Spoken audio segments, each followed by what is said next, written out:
Hi, good evening. Am I audible?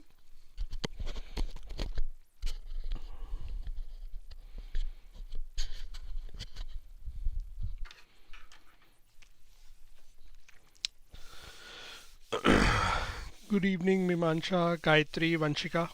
Am I audible? Can you confirm once?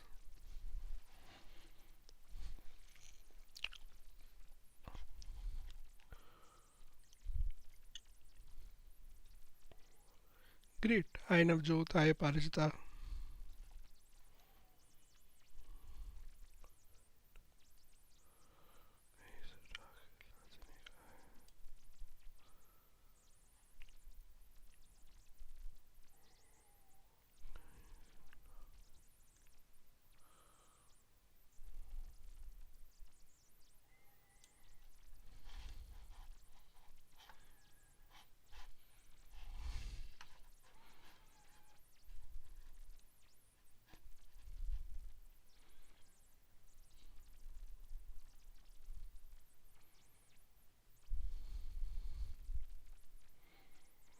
Hi, Pradeep.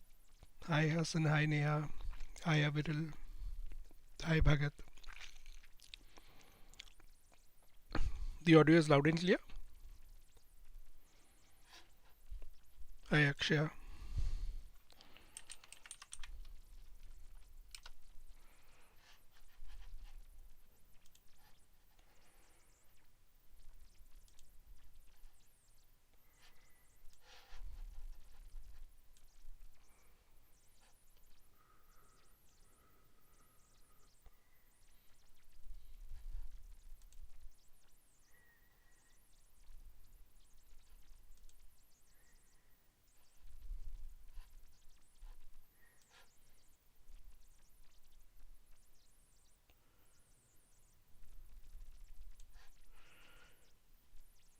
Sure, Mandeep.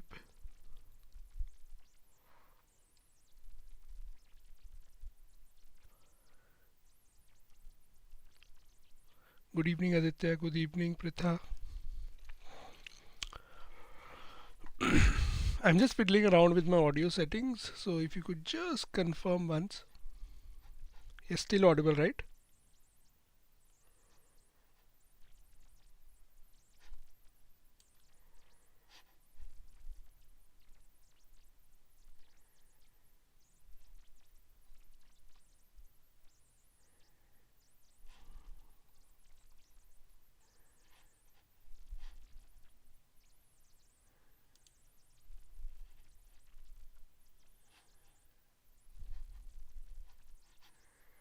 Hi, Anish.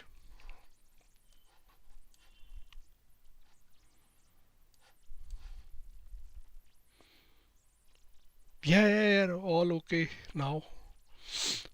I'm apologizing in advance. I might sneeze for a couple of times.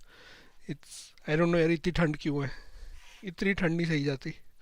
So it's pretty cold out here in Chandigarh and been struggling with a cold and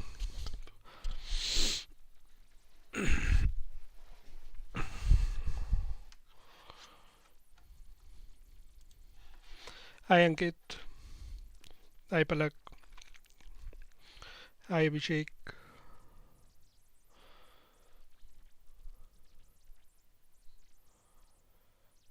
Some noise is coming. Is it clear now? I was getting some echo, so I was just trying to fix that. I'm not getting the echo now.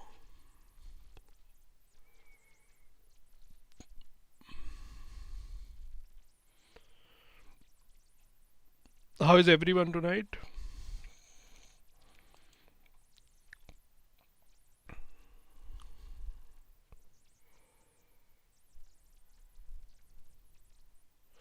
Hi Kamlesh. Hi Anisha. Hi Tija. Hi Manvita. Hi Abhishek. Great. Thanks for confirming, Abhishek.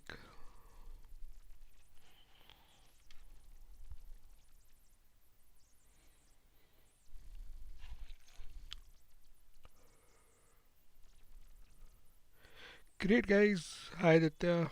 I'm good.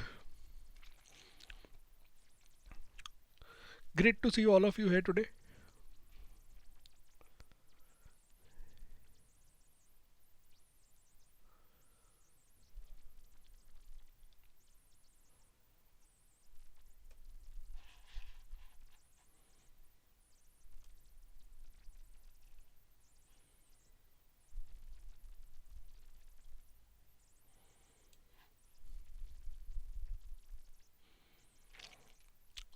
Hi Pargat, I'm good. Hi Piyush. Hi Tanushri. Magomic, we will discuss these things. I'll try to guide as much as I can. Hi Shrishti. Hi Alicia. Hi Muskan. Hi Kanaya. Hi Sonu. Hi Piyush. Good to see all of you here. Great to see. We have a super interesting session here today. Ayush, I'm going to tickle your brain cells a little. Hi Avril. Hi Jigar. Hi Tanvi.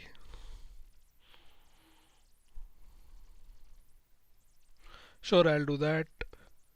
देखते हैं यार तुम लोग कितना देर last करते हो. We'll try to keep it going for as long as possible. Hi Ankit. Hi Tanu. Good evening.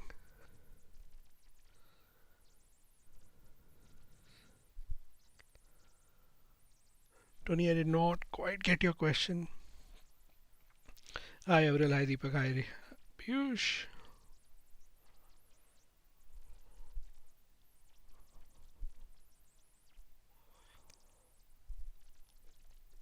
Wait, I'm just waiting for a minute or so. We'll just start.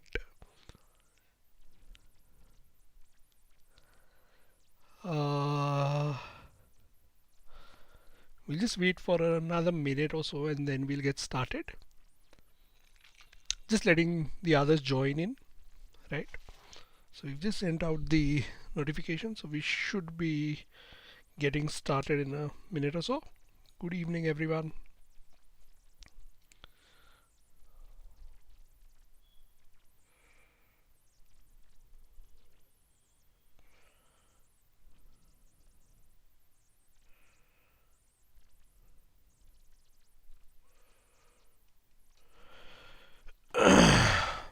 Yep. Yep, Navjot got it.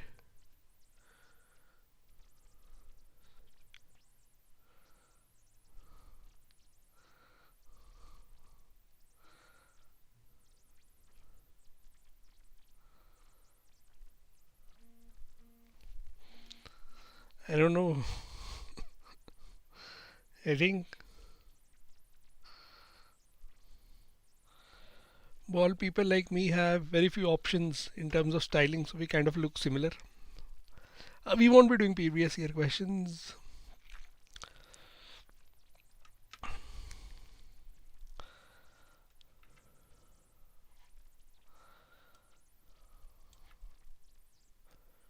You're all kinds of people here. We've even got a Brock Lesnar who wants his name to be taken.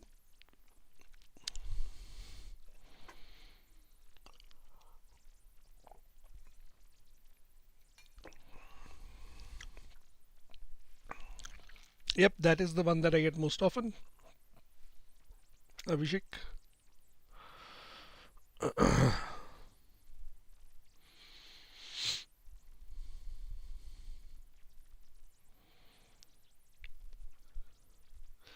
I will do a little bit of critical reasoning today, Mandeep. So the focus today is going to be pretty interesting actually. Because I had a directive today that we've got to balance a lot of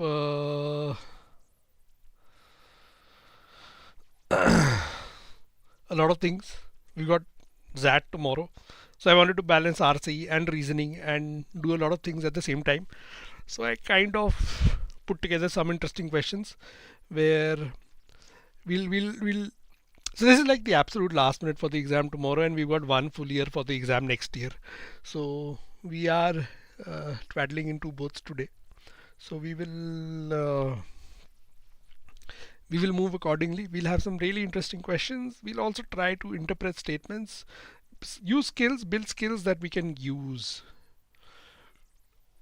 previous year question नहीं यार, अभी last day पे क्या करोगे previous year question करके? मतलब next year के लिए बहुत जल्दी है, पिछले साल के लिए अभी तो we'll do some interesting things today, right? चलो let's start the session now. I think everyone who's had to join in has joined in. I'll just set up the comments are done. Great guys, so welcome to the session tonight. We'll start off, we'll kick it off now. We've got an interesting one today because we'll be doing a few things and we'll be tackling VARC in a slightly different manner today. I'll check your logic as well. So this is about your logical reasoning skills as well when it comes to VARC, and we'll try to cover as many things as we can, and we'll try to see that how many unique ways can we interpret statements and what are your interpretations of different statements. It's going to be at a very elemental level. You will feel that we are just interpreting statements, and at another level we will be just doing inference based questions. We will just be doing a new way of identifying inferences. Inferences are the key in VARC, right? Yeah.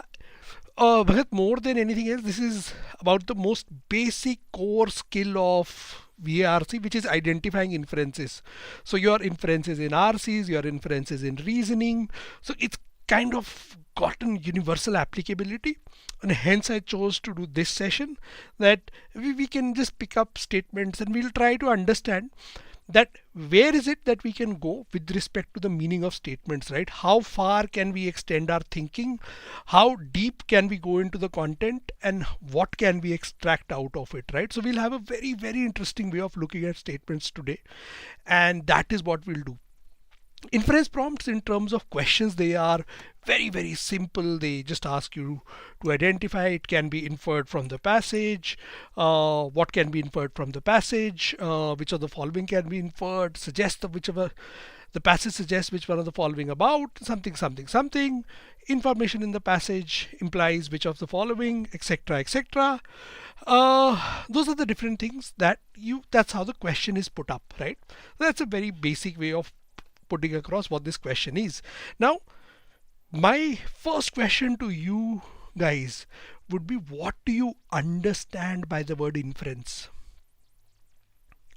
What do you understand by the word inference? What is your understanding of the word inference? Because that's pretty critical actually. Because the reasoning based questions that we'll do, I'll try to go bilingual as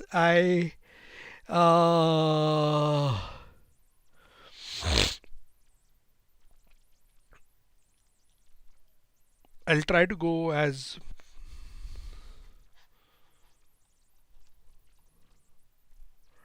okay. I think the reading between the lines, conclusions, etc., etc. Just give me a second. I'll just reduce the camera size a little because I think it is cutting the slide. Fits perfectly now. Should be good to go, right? Just reduce the size of the camera.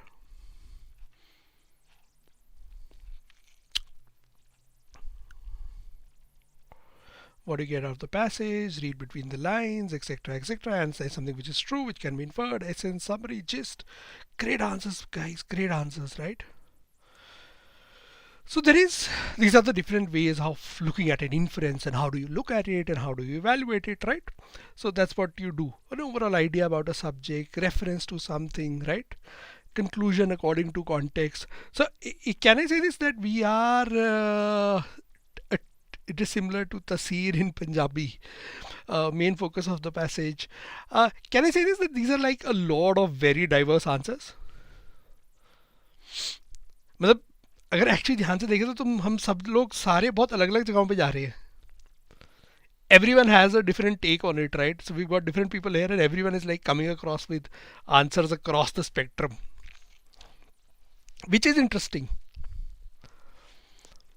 Great. So that is your understanding of inference. So we'll extend this a little forward and I'll introduce you to one little concept in the language today. And this is a concept of subject complements, right? So this is a concept that we'll use in RCs, and this is a concept that we'll use in reasoning. It's not taught very commonly, but it is something which is very, very useful when it comes to solving reading comprehensions, right? And it is very, very useful when it comes to solving reasoning based questions, right? So there's a very, very simple example which I put across on the slide itself, right? The passage might be about, and we will do practical examples of this. This is just the theory part. ये तो सिर्फ दिखावे के लिए slide है, ठीक है? So actual content अभी अगले slide में है जहाँ पे questions होंगे और फिर तुम लोग सोचना शुरू करोगे, ठीक है? Subject complement. What is the concept of a subject complement, right? So passage might be about, for example, what happened in a particular industry in 2023. अगर हम globally देखें 2023 में I think the most important industry which went through a lot of change, or an industry or a way of working which changed, was generative AI, right? So AGI came into the picture and we had ChatGPT, and all of a sudden generative AI came into the picture, right? Now the passage might be about what happened in the industry before 2023, etc., etc., and the inference implied might be what happens after the year 2023. What is it is going to be implied going forward. Similarly, one easy context of looking at subject complements is the passage might be about married people and the conclusion or the inference might be about unmarried people, right? So this is completing that set of information. So this is reading between the lines, extending it one step further. Generally what happens is when we think of inferences, when we think of reasoning as such, we stop at the content of the passage and we say इतना ही है यार, इतना ही करने की ज़रूरत है, इसके आगे जाने की ज़रूरत है नहीं, ठीक है? But you guys will realize that in some questions it actually helps to go beyond the context, just take that one step extra, right? And subject complements are about taking that one step extra in terms of evaluating the content and figuring out the conclusion, right? So I have a very, very simple example for you guys, and you guys are now going to figure out an inference for this. I'll see तुम्हारा तुम लोगों का दिमाग कितना चलता है, ठीक है? Question statement बहुत simple है, and we are starting with a single line statement here. Economists believe that if RBI further cuts interest rates, it will accelerate the spending rates and boost the sluggish economy, right? तो कितने लोगों को पहले तो कौन कौन economics की background से है, कॉमर्स की बैकग्राउंड से है, जिसको ये लाइक ये समझ आया, कॉन्टेक्स्ट बहुत इजीली समझ आया, क्योंकि इस कॉन्टेक्स्ट में नुआंसेस बहुत हैं, छोटे छोटे नुआंसेस हैं, छोटे छोटे नुआंसेस हैं. कितने लोगों को ये कॉन्टेक्स्ट बहुत इजीली समझ आया? कितने लोगों को ये लाइन नहीं समझ आई? जल्दी जल्दी बताओ.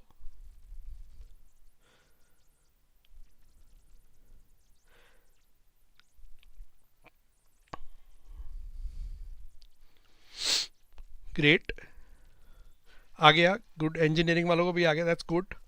Great guys. सो नाउ यहाँ पे it's very simply stating that economists believe that the RBI further cuts interest rates, it will accelerate the spending rates and boost the sluggish economy, right?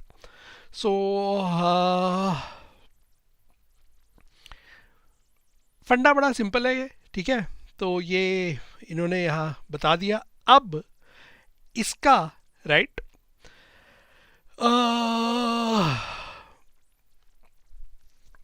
okay, great. I will explain the sentence as well. I will explain the inferences as well, and you guys are going to derive inferences as well from this, right? So before I explain the meaning, I'll expect you guys to figure out the inferences, है ना? तो पहला target तुम्हारा होगा, ठीक है? सो एक मैं हम सब्जेक्ट कॉम्प्लीमेंट्स ढूंढने शुरू करते हैं. There is a question as well, someone asked that what are subject complements, right? How would you define the term subject complement? So for example, when I have sluggish economy, right? So the economy यहाँ पे main noun है, तो ये मेरा एक subject बन गया, ठीक है? और मेरी किस टाइप की इकोनॉमी है? स्लगिश इकोनॉमी है, ठीक है? अब स्लगिश इकोनॉमी का, राइट, मैं किस चीज को एड्रेस कर रहा हूं इस लाइन में? मैं चेंज किस चीज को कर रहा हूं? टारगेट किस चीज को कर रहा हूं? अल्टीमेटली मैं लास्ट में आके मुझे पता चलता है मुझे बूस्ट किस चीज को करना है. What is it that I need to boost? Sluggish economy को, मुझे स्लगिश इकोनॉमी को बूस्ट करना है ना, ठीक है? स्लगिश एडजेक्टिव है, इकोनॉमी को कर रहा है, राइट? तो इसका कॉम्प्लीमेंट, राइट, इसका कॉम्प्लीमेंट, इसका इन्वर्टेड फॉर्म होगा, राइट? सो इसका इन्वर्टेड फॉर्म क्या है? इसका inverted form, right, that still exist and it's still running दोस्त. इसका इन्वर्टेड फॉर्म क्या है?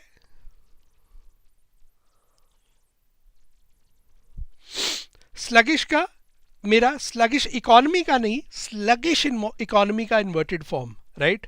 सो स्लगिश इकोनॉमी का इन्वर्टेड फॉर्म या complement, what completes it is in this context, I want to say I want to speed up the economy. That is what I want to do, right? So there is, in a given way, I am implying that I have a need for the economy to be speeded up, right? So there is a need for the economy to be sped up, right?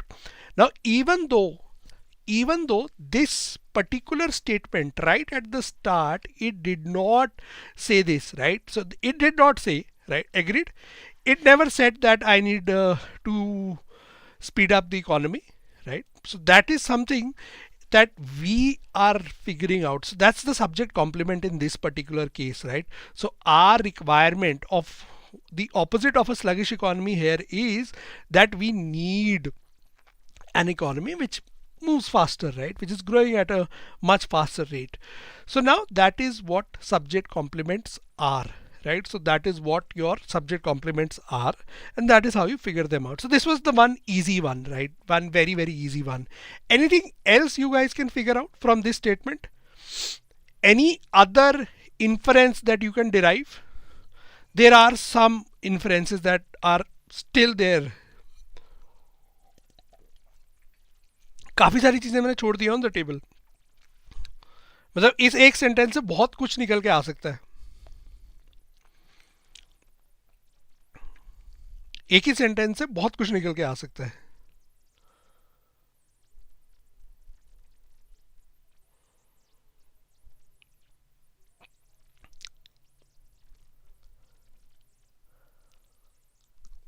Economy slow और कुछ? Alicia, something else? Just go one step forward. RBI has already, we are like, try to pick out as many nuances as you can. Economists believe that if I start dissecting these statements, right, one single statement, इसको मतलब like literally हम भी चीड़-फाड़ कर देंगे इस एक single statement का, right? इसमें से जितना कुछ निकाल सकते हैं चूस लेंगे इसको. Economists believe that if RBI further cuts interest rates, right? So if it further cuts interest rates, the moment I use the word further, what is it that I do? The moment I use the word further, this implies that one thing should have happened in the past, right? For it to further cut interest rates, this implies that interest rates were cut earlier as well. Right. So another inference that I can derive in this case is that in the past the RBI has cut interest rates, right? A. So that's one thing. Another thing that we can take out, that interest rates can be cut, right? Interest rates were cut already once. Now they are talking about cutting them further. That's one more thing that I can derive, right? Now the next thing, it will accelerate the spending rates and boost the sluggish economy, right? So now if I connect the dots, there is one more thing that it is implying, right? It is implying that somewhere along the line, according to these economists, right, the cutting of interest rates, right, it leads to an improvement of the economy, right. There is an assumption here, deep down assumption, that interest rate cut करने से आपका economy improve होता है. इसका अगर आप real life में देखो, राइट, इसका रियल लाइफ में एक्चुअली इसका मतलब क्या है कि जिन लोगों को ये कॉन्टेक्स्ट नहीं समझ आया, कोई इसको सिंपल से एग्जांपल से एक्सप्लेन कर सकता है कि इस लाइन का एक्चुअली मतलब क्या है, before we even get down to the inference bit. यहां पे कौन से इंटरेस्ट रेट कट करने की बात हो रही है? यहां पे कौन से इंटरेस्ट रेट्स कट करने की बात हो रही है? ये इंटरेस्ट रेट किस चीज के इंटरेस्ट रेट्स है? एक लाइन है, बड़ी डिसेप्टिव सी लाइन है, मतलब कुछ है नहीं इस लाइन में ज्यादा, ठीक है, बट सोचने लग जाओ तो मतलब देयर इज लाइक लेयर के अंदर लेयर के अंदर layer. So our recurrent theme of inception will always keep coming back.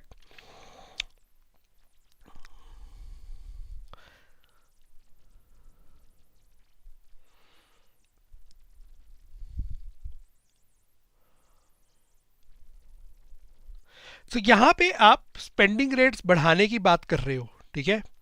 सो मैं अगर डिराइव करूं, क्योंकि ये स्टेटमेंट एक्सप्लिसिटली, ठीक है, मेरे इंटरेस्ट के रेट होते कहाँ कहाँ पे है? इंटरेस्ट के रेट्स कहाँ कहाँ होते हैं? सिर्फ लोन्स पे ही होते हैं क्या इंटरेस्ट रेट?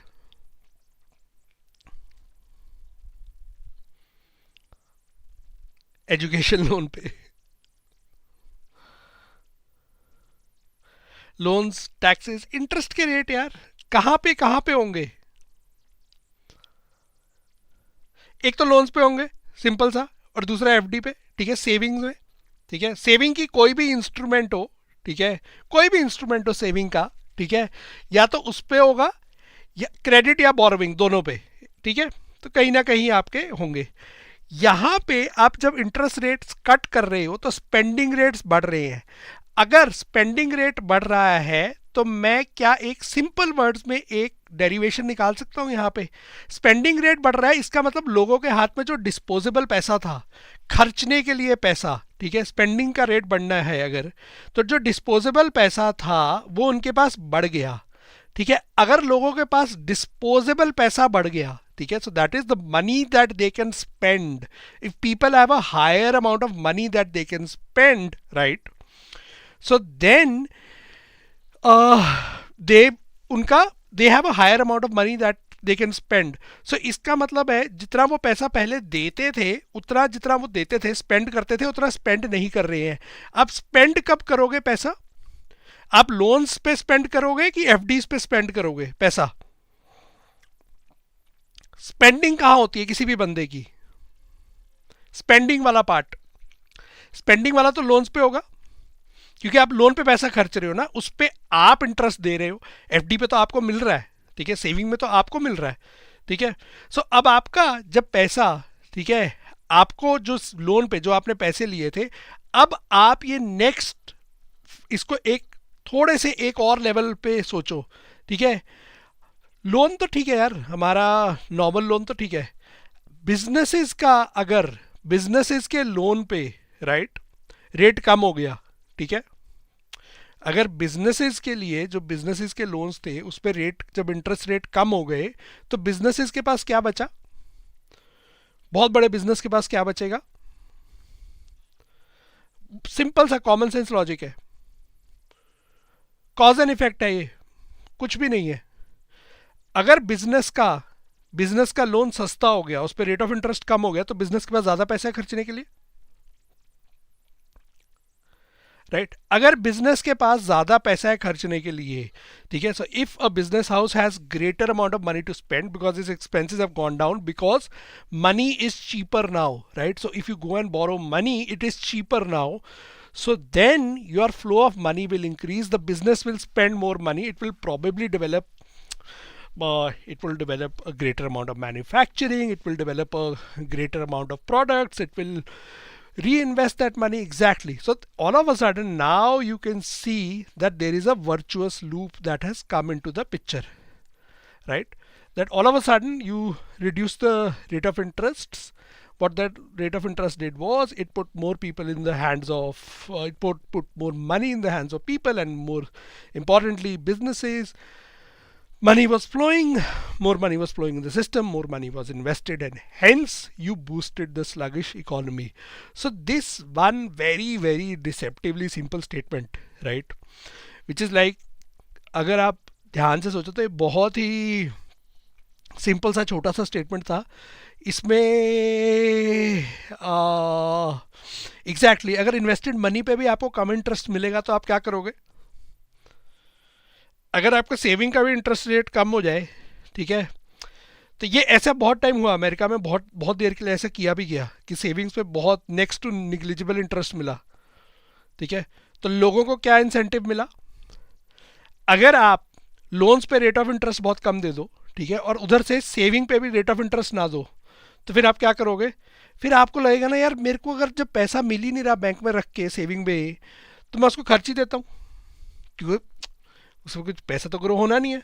तो आप अगेन लोगों को सटनली पुश कर रहे हो खर्चे की तरफ. तो ये बहुत सारे ये डिफरेंट स्कूल्स ऑफ इकोनॉमिक्स हैं. ठीक है, अब अगर आप इस स्कूल ऑफ इकोनॉमिक्स के हिसाब से चलो, ठीक है, ये मैंने तो बहुत पॉजिटिव साइड दिखाई तुम्हें. ठीक है, यार इसका मतलब मैं रेट कम करता जाऊं, लोग और पैसा पैसा डालते जाएंगे सिस्टम में, इकॉनमी बढ़ती जाएगी, सब बढ़िया, क्या दिक्कत ही क्या है इसमें.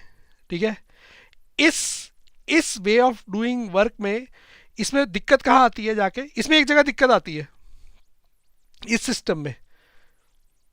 नहीं तो सारी गवर्नमेंट्स ये कर लेना. इसमें एक प्रॉब्लम आएगी आगे चल के, आप ये कर तो लोगे पर आगे चल के दिक्कत आएगी एक. क्या दिक्कत आएगी. वाह वाह, अपने सपनों ने बहुत अच्छा जवाब दिया. सपने अपने हैं कि अपने सपने हैं. सपने अपने. Inflation, absolutely right. अल्टीमेटली इस सिस्टम में इन्फ्लेशन बहुत ज़्यादा बढ़ जाएगी. ठीक है, सो वो भी एक बहुत पंगे वाला सिचुएशन हो जाता है. ठीक है, तो बैलेंस करना पड़ता है यार आपको हर जगह. ठीक है, सरकारों को कि अल्टीमेटली आप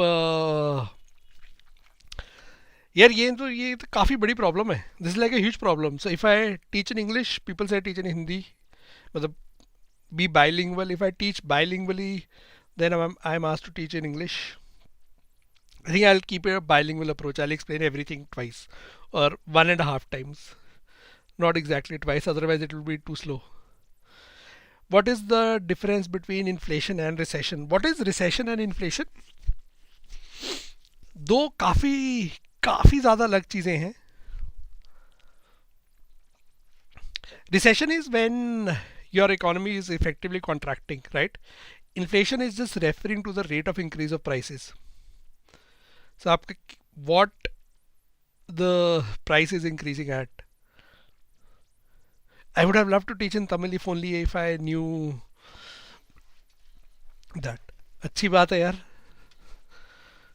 You are doing 100 push-ups. बहुत अच्छी बात है. मुझे बिल्कुल भी फोमो नहीं फील हो रहा ये पढ़ के.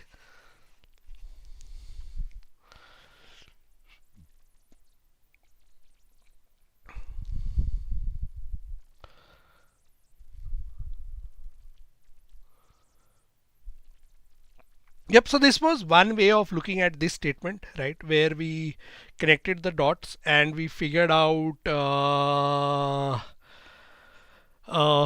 simple subject complements, right, of this statement, and we figured out one way of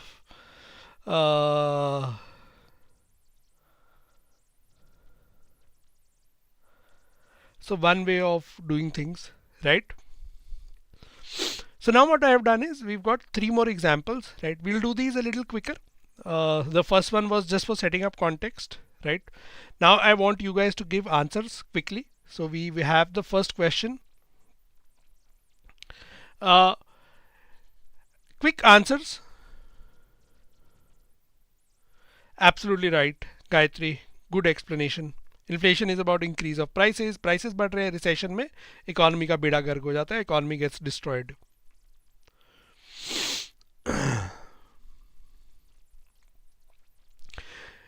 Great guys. So now,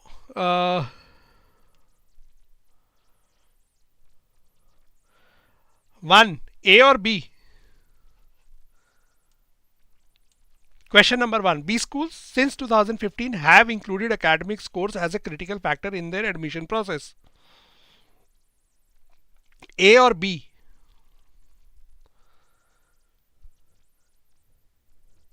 So remember, we are thinking of subject complements, right? So the information should complement it, right? It should be the opposite of this.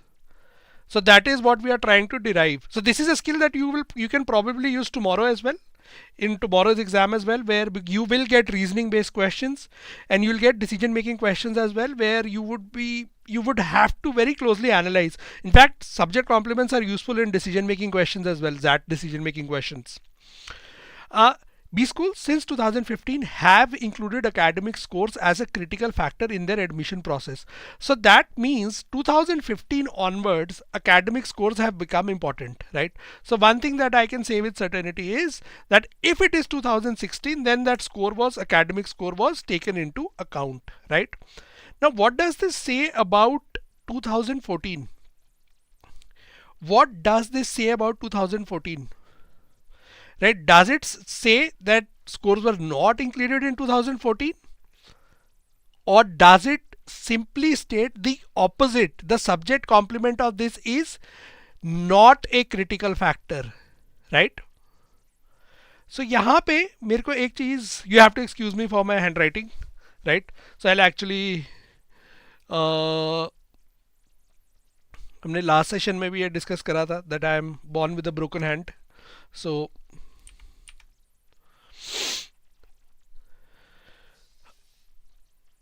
So now the only thing that I can derive out of it was that before 2015 they were not a critical factor, right? Now I have the next question for you. Can we actually decide what happened before 2015? Can we decide this? Yes or no? That what happened before 2015? Can we decide? Or actually we don't know what happened before 2015. The fact of the matter is this statement is very simply saying since 2015 they are a critical factor. Before 2015 I don't know what happened, right? Before 2015, right, they could have had some role. All I can say is they were not given critical importance, right? That is the only thing that I can say. Whether they were taken into account or not, cannot decide that. I don't have that information, right? So the subject complement of critical factor is not critical. No, that is the subject complement. That is the opposite of it, right? Now the second question. Unconditional farmer loan waivers deceptively suggest that the farmer distress can be resolved.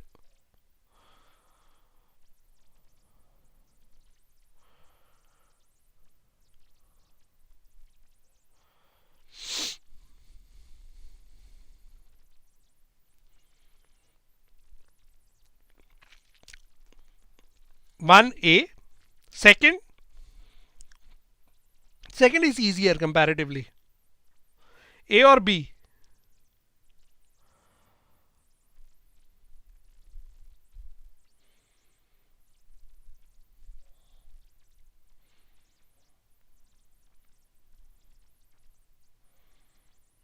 This one you will have to think very closely.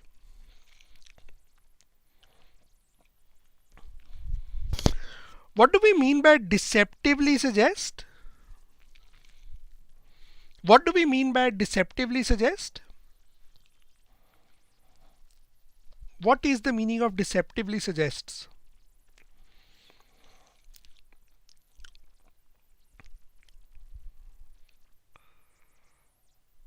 And you have to think very, very carefully. You only have two options in this case. And I should get some objections. Those of you who are thinking very smartly here, you should have some objections to these answer choices in the second question.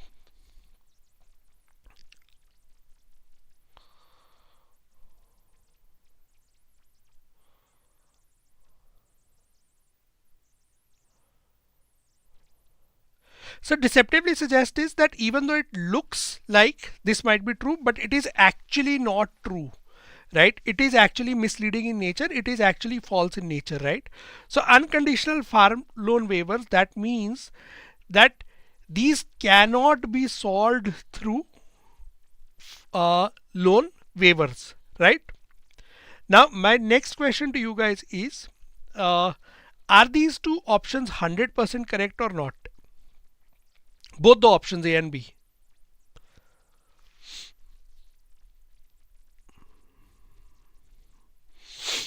Because I have intentionally left one thing on these slides where I want you guys to spot that small little inaccuracy in the slide.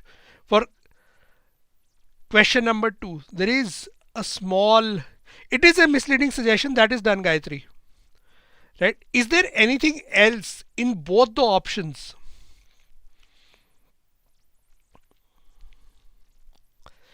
In both the options, there should be something.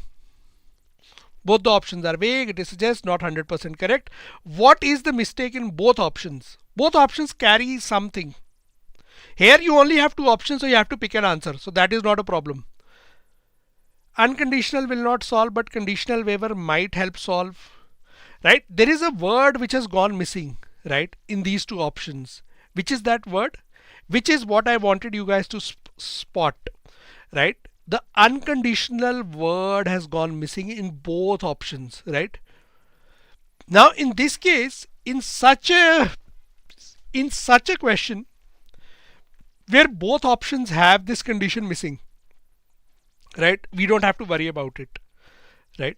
But if there was a third option here, imagine there was a third option which says farmer distress cannot be resolved through unconditional loan waiver, right? Then what would be the answer?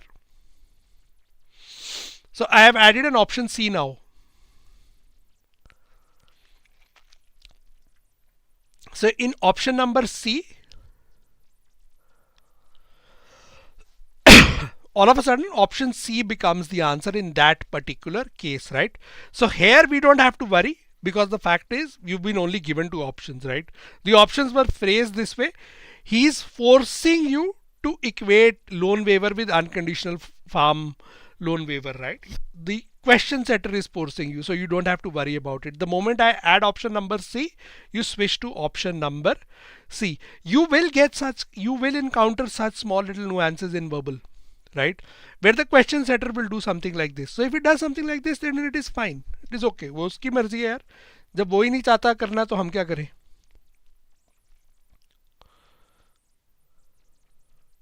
Now if it was farmer distress can be solved through unconditional loan waiver, will that be valid or invalid? Nakshatra has asked this. Farmer distress can be solved through unconditional loan waiver. In option number A, we've changed it to unconditional. So I have added UC in front of this. Then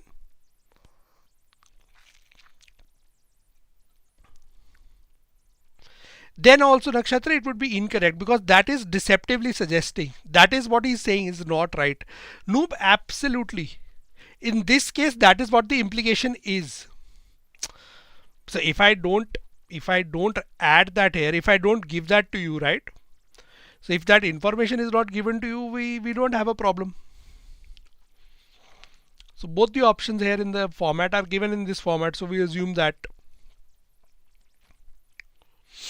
Great.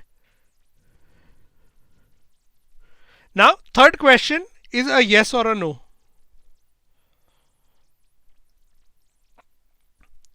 Third question, the inference is given, it's not A or B. Question number 3, the answer is yes or no. Inference is written down at the bottom of the slide. Is it yes or is it no? Inference written at the bottom of the slide.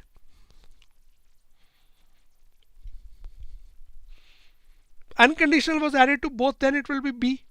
Then also B, Hari Krishna.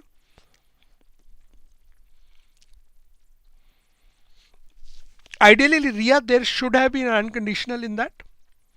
So that was an inaccuracy in both the options.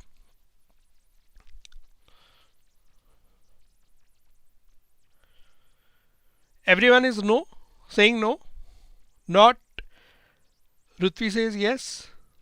No yes for this case.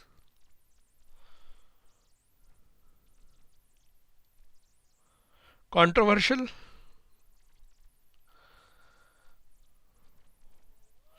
What would be the hospital owners chose women for jobs that required polite interactions with patients because they thought that women were more even tempered with such jobs. Now, what would the comparison be against? What would be the comparison be against? It's my question to you is very simple. In this statement, you can't compare women with women. Agreed? Basic common sense.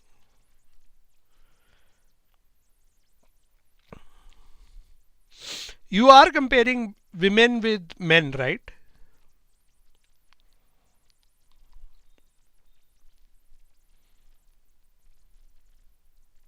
So in this case, we are comparing women with men.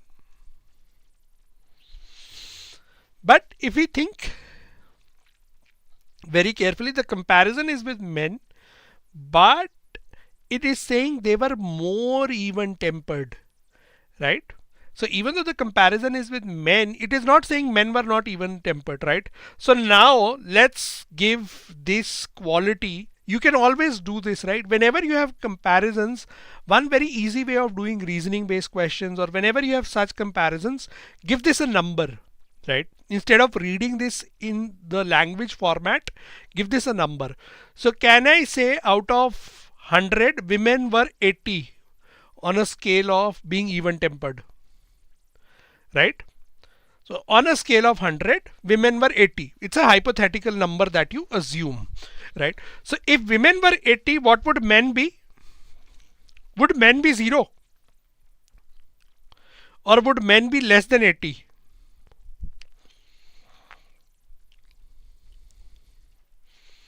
Relative terms, right? So this would be, they would be less than 80 in this context.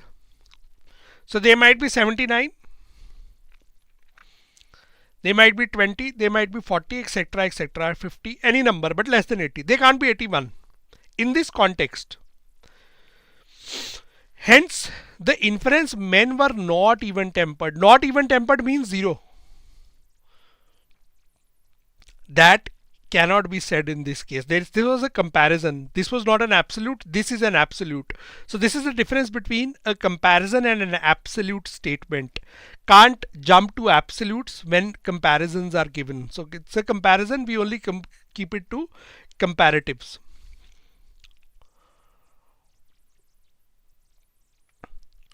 Hypothetical figure, Ankit. It's not. So if more was not there,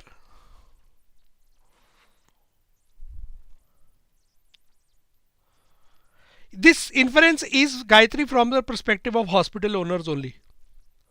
So the inference is from the perspective of hospital owners, cannot be from the perspective of anyone else. Ayush, picking up your question. That's the question that I picked up. Let's cut out more from this case. More is deleted. Then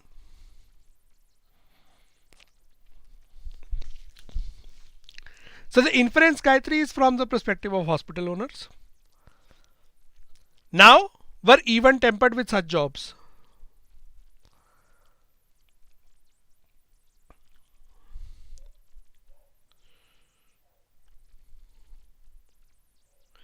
Then is it valid?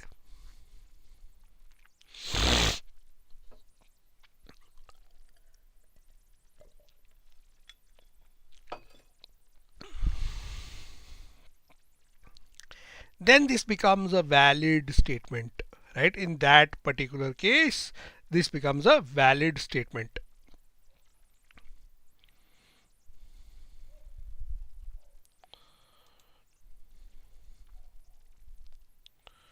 It is an extreme statement, but in the given context, Ayush, अभी हमको तो जितना दिया हमने तो उतना ही करना है.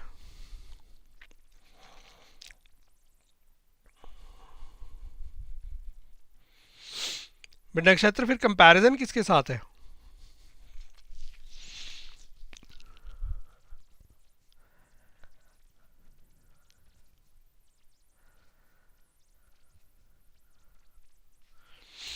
Girisha written it in short form, मतलब वो विद इंटरेक्शंस विद पेशेंट्स ही यार, पूरा पढ़ लो उसको, वैसे ही पढ़ो.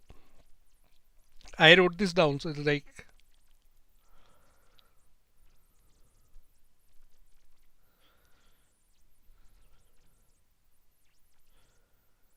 Yep, absolutely correct. Men are this. It simply means women are more even tempered. So on the scale of comparison, they would be more even tempered.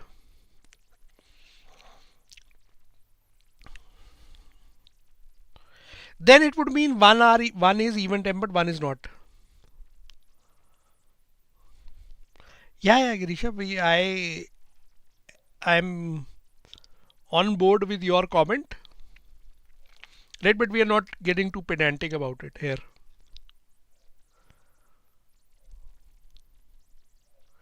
अरे मोए मोए वाला मत बोलो. I really find that meme to be horrible. It's so irritating. Every जहाँ जो खोलो वहाँ पे वो मोए मोए चल पड़ता है.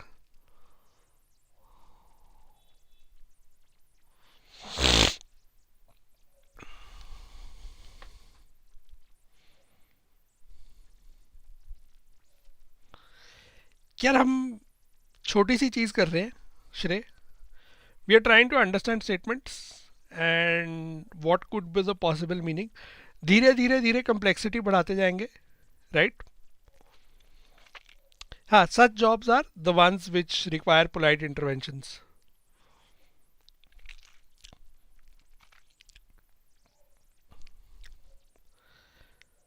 So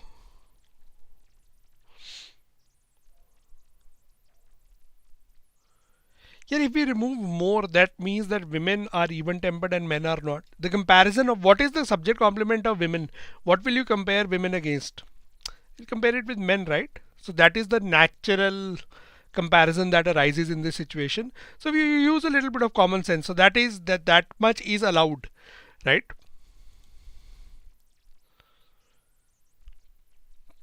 चलो अब आगे चलते हैं, ठीक है. So now we will take this to the next level, right?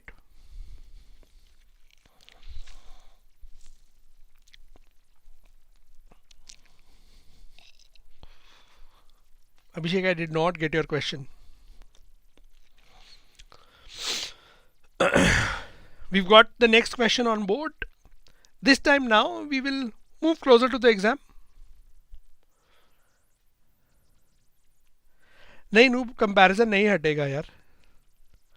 Women का कंपैरिजन तो मेन के साथ है ना, क्योंकि आपने एक पूरा का पूरा एक सेगमेंट बना दिया. यार मोटिवेशन तो क्या है, मोटिवेशन का चैनल देख लो, सस्ते में मिल जाएगी वहां पे.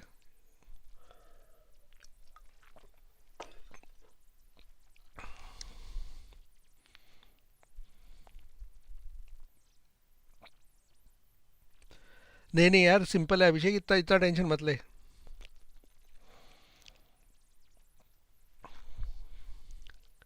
ये वाला इंटरेस्टिंग है क्वेश्चन, क्योंकि ये डबल नेगेटिव्स को यूज करता है.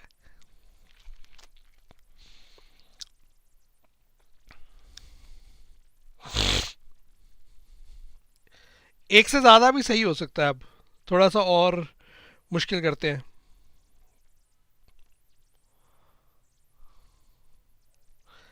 Nakshatra, I was just waiting for this smart ass comment actually. I was actually surprised that this comment has not come till now.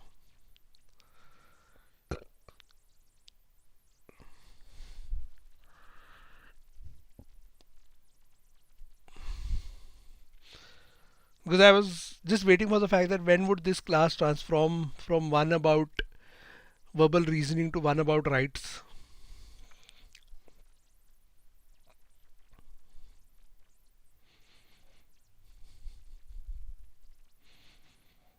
America होता तो अब तक तो पता नहीं क्या क्या हो चुका होता भरत. A and B. वैसे मैं कंफ्यूज करने के लिए भी तुम्हें तंग कर सकता हूँ जान के बीच बीच में.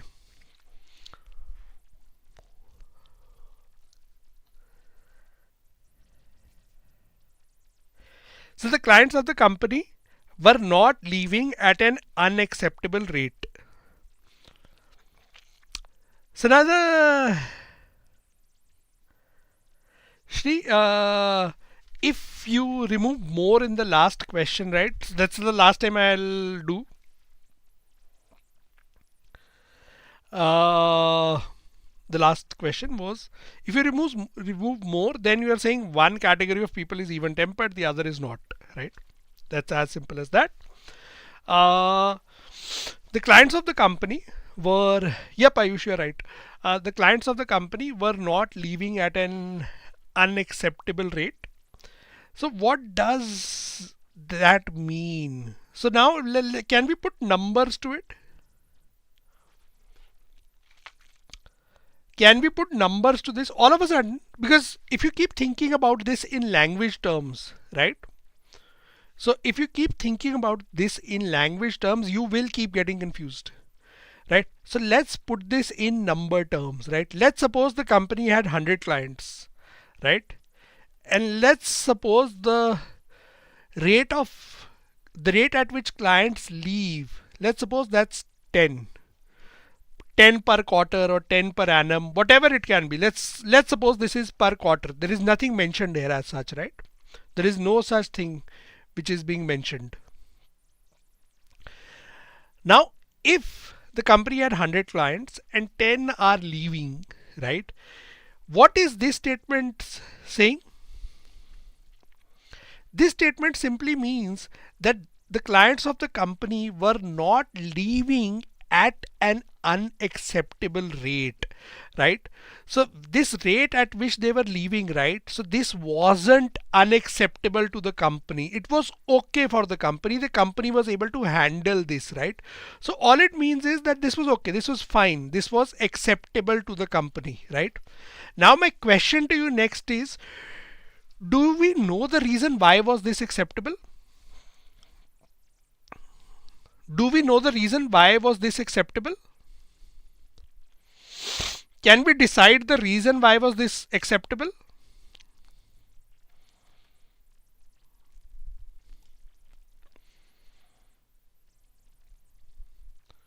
All this means is this is a double negative, right? So इस double negative को तुम minus minus plus हो जाता है, right? Minus minus plus हो जाता है.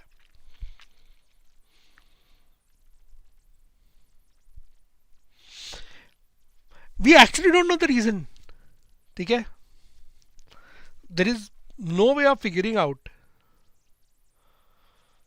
क्या question है यार तन्मय? Now what are the possible scenarios, right? Let's assume, and that's why I said numbers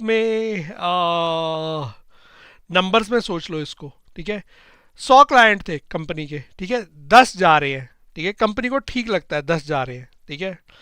अब ये अगर कंपनी को 10 जाने का रेट ठीक लगता है, what are the possible reasons where the company could be fine with this? It's okay, 10 जा रहे हैं तो कोई बात नहीं, कोई चक्कर नहीं. What are the possible reasons?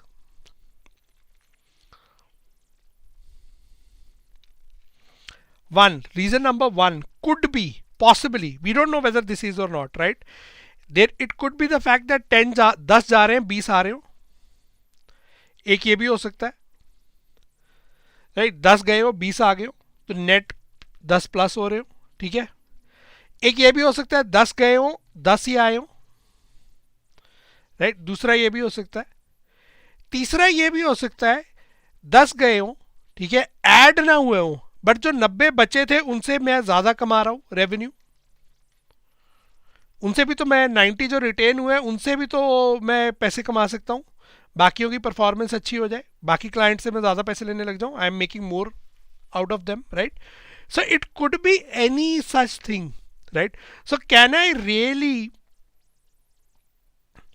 हाँ Gayatri, that was what I was thinking, that why did we go into recession all of a sudden?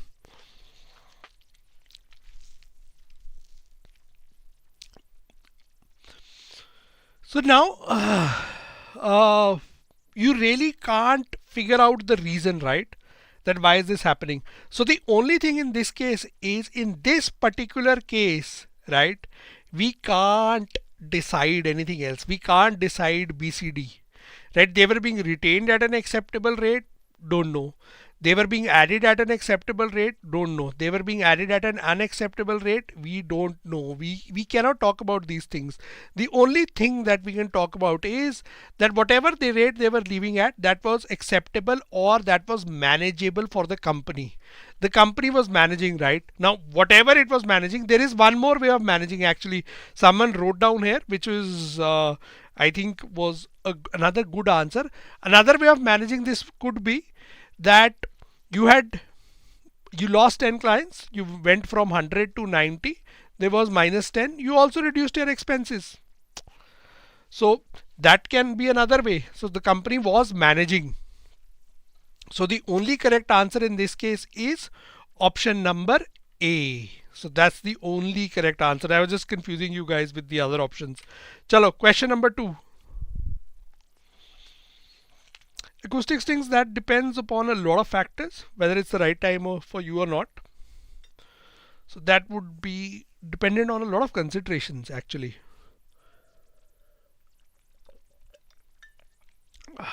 To say it's been 5 years, it's like a very, very generic scenario.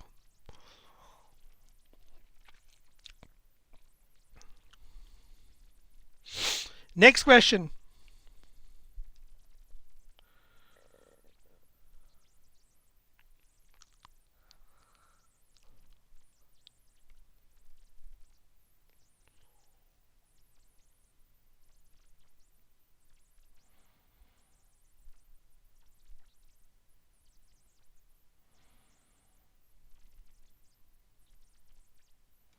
We got 1C, we got majority agreement in this case, which is good. That means this is one question we won't really have to discuss. Everyone is on the same page with this one. So it's another negative that we are doing. DCB.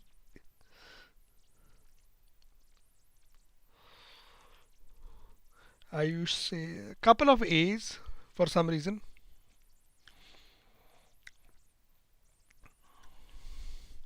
Could it be A in this case? I think A is the closest in the second question. The one option which should trouble you a little. The painter's fans believed that the images were genuine, right?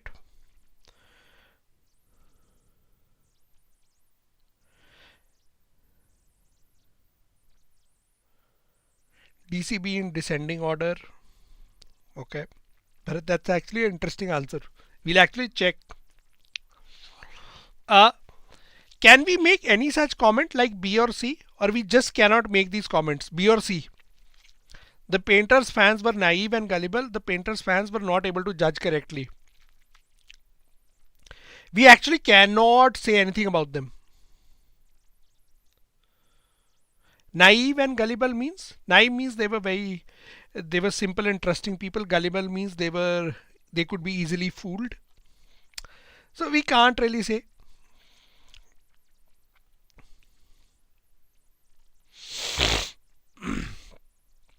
So B, we can't say anything about the fans, right? Whether they were able to judge correctly, incorrectly, we don't know anything about the painting as well, right? Now the thing is, the painter's fans believed that the images were genuine. Now the problem here is, which was a terrific point, I think Girisha highlighted it here. We actually do, Girisha or Gayatri, I think highlighted it in the comments here, which was a terrific comment as well. Great work, Gayatri. We actually have no idea about the images, right? We have neither an idea about the nature of the fans, right? Nor do we have an idea about the images, right? Whether what in actuality exists, right? Whether the images were genuine or not, we don't know, right? We just cannot say that, because the moment you say A, then in that particular moment you have to assume that the paintings were fake. But the question actually does not state the paintings were fake. One single statement and it can cause so much chaos. So the only thing that we can decide in this case was the painter's fans did not have a reason to distrust the genuineness of the images. इतना ही निकाल सकते हैं, इसके आगे नहीं जा सकते हैं हम. So this is the only context that we've got. right? Chalo.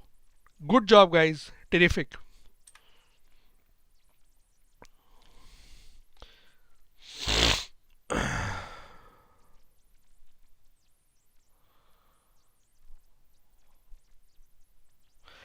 D.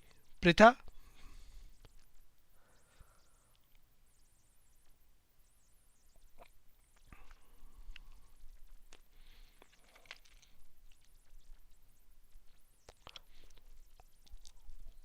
D and C, Bharat. The previous question.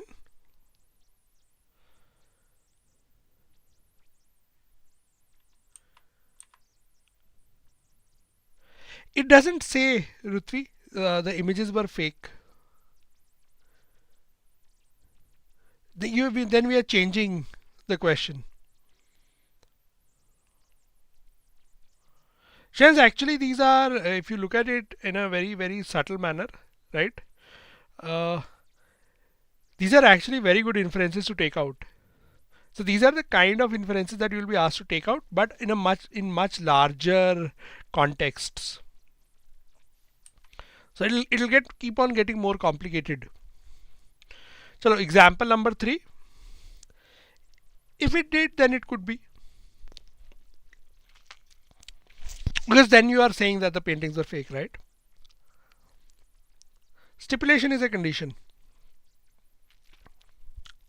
Lawmakers argue that if telecommunications industry is allowed to increase prices without any stipulation, the recession in the sector will not continue. So this is the argument of lawmakers. They argue that if the telecommunications industry is allowed to increase prices without any stipulation, the recession in the sector will not continue.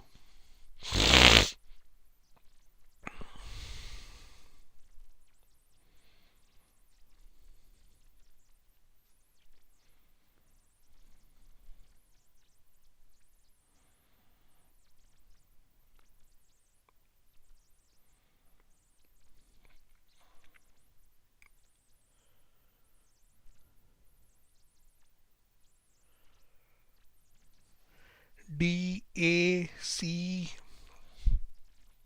only D.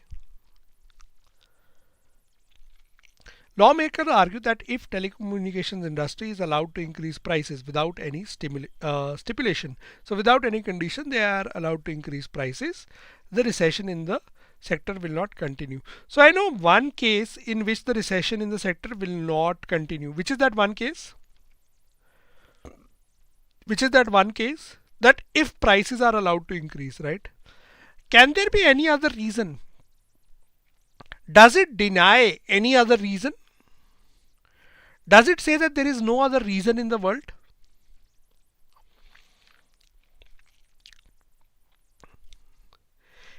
If you look at this very, very carefully, it never said that this was the only way out. It just said that this was one of the ways out. Right? That if you allowed prices to increase without any stipulation, recession will not continue. There could be other ways as well. We don't know. Right? Is this the best way? We cannot say that because there is no comparison. Is this the only way? We don't know. Is this the only reason? Again, we don't know. Right? So A, B, C all are ruled out. The question does not. The original statement does not. It simply means one possible way of doing it is through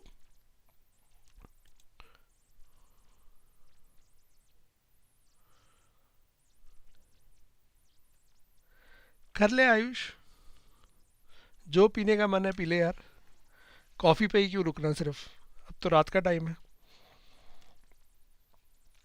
absolutely D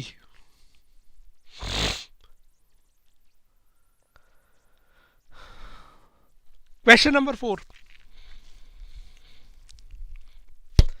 Mimansha C, why not C?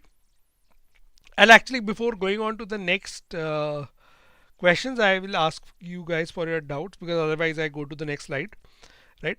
The only reason for the recession in the telecom sector is the price control in the sector. There is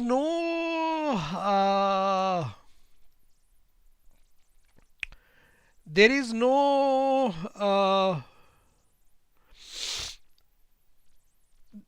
mention of why is there a recession, right? So this was one of the solutions given, right? There could be any number of reasons for recession being there, right? And Hari Krishnan, why not A, the best way? We don't know whether this is the best way. Prita, we don't know whether this is the only reason. The reason for the recession could be anything, right? The above is a solution, right? Why did this happen in the first place? Might be because of intense competition, might be because of uh, rather lack of competition, could be anything, right? There could be like n number of factors. Something might, the prices of raw materials in telecom industry might have gone through the roof, right, and made it very cost prohibitive. Here, what does argue mean? Here does argument mean? What does argue mean? The word argue here is very interesting actually. In this particular case, what does argue mean in this particular case? Anyone, can you give a example for an the word argument here? What would this mean? What would the word argue mean or imply?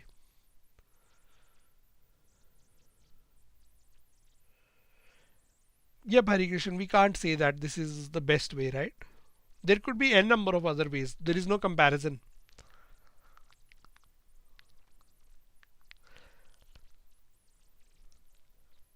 Debate. Generally, when we look at arguments, the word argument, the our first perception of the word argument, हमारा पहला जो दिमाग में आता है argue का मतलब झगड़ा, right? That there is a fight, there is a debate, there is a discussion, there is a dispute, right? uh,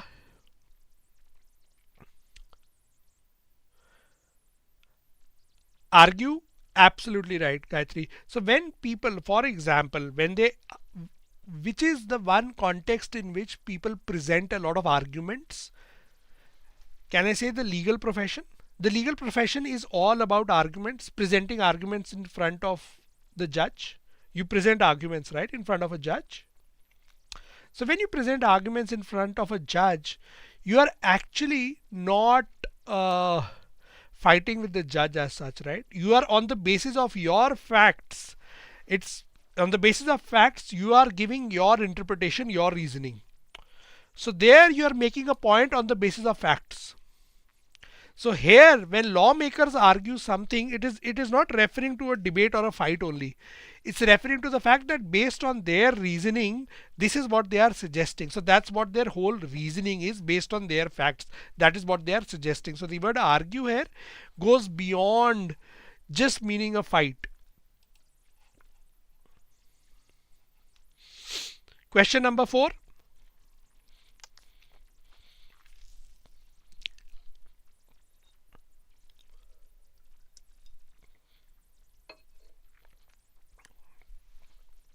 Question number 4.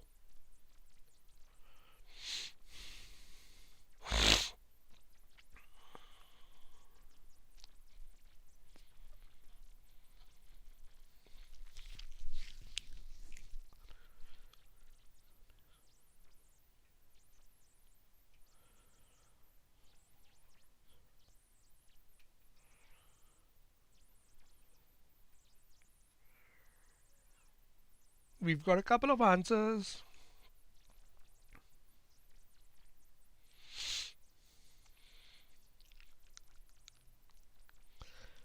किसी एब्सोल्युटली आर्ग्यू का मतलब बहस करना, बट हम जनरली बहस को सिर्फ झगड़ा मान लेते हैं.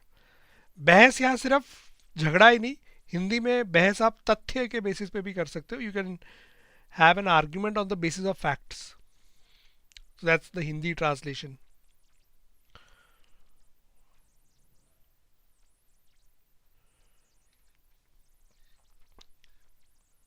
Sporadically means occasionally.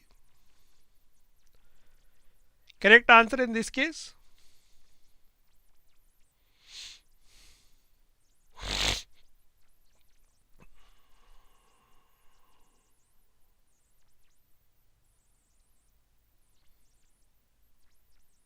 Absolutely. I'll explain option number C. Some economic commentators believe that the government should sell PSUs, public sector units, public sector companies, in order to provide the needed acceleration of the privatization process, right? So here the statement is implying that the privatization process, right, it needs acceleration, right? If it needs acceleration, what would we mean by that? What would the word acceleration mean? What would the word acceleration mean?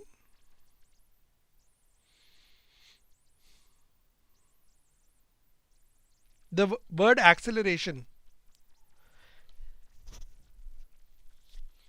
Acceleration would refer to, technically speaking, would it refer to speed, or acceleration would refer to the fact that you are basically talking, essentially talking about that the the speed at which this is happening right now, that has to be increased. This is not about the number, right? So if we were moving at 50 kilometers per hour, I'm not talking about the number, whether 50 kilometers per hour is uh, fast or slow. I'm saying this 50 has to go up. It has to be increased, right? It has to be sped up. So that is what we are implying, right?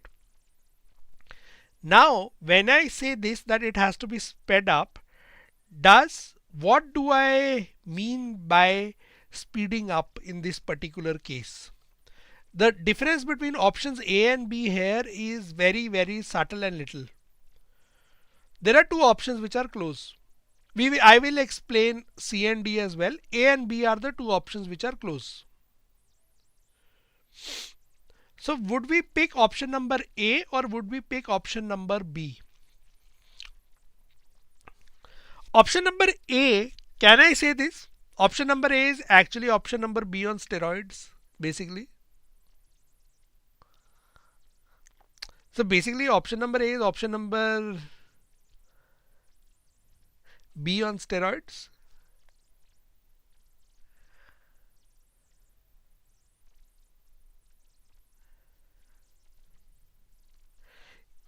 So option A differs because it says it has to be speeded up significantly, and B, it says it is at a snail's pace, right? So two differences, significant and snail's pace, right? Now the only problem is, how do we decide whether it needs to be speeded up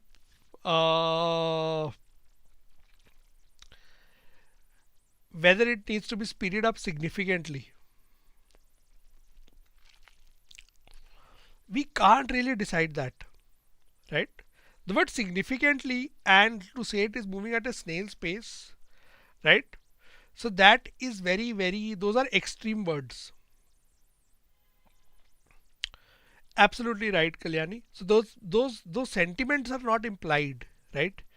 That still leaves us with BCD, right? C and D are blatantly incorrect, so that is not a problem, right? Now there should be, actually, you should, logically speaking, have a problem with option number B also. You should have a little amount of problem with option number B also. Technically speaking, you should have a small amount of problems, not much, थोड़ा सा, कुछ तो मतलब तुम्हें लगना चाहिए यार, कुछ तो कपड़ा है. ए तो बहुत एक्सट्रीम है, ए तो दिखता है.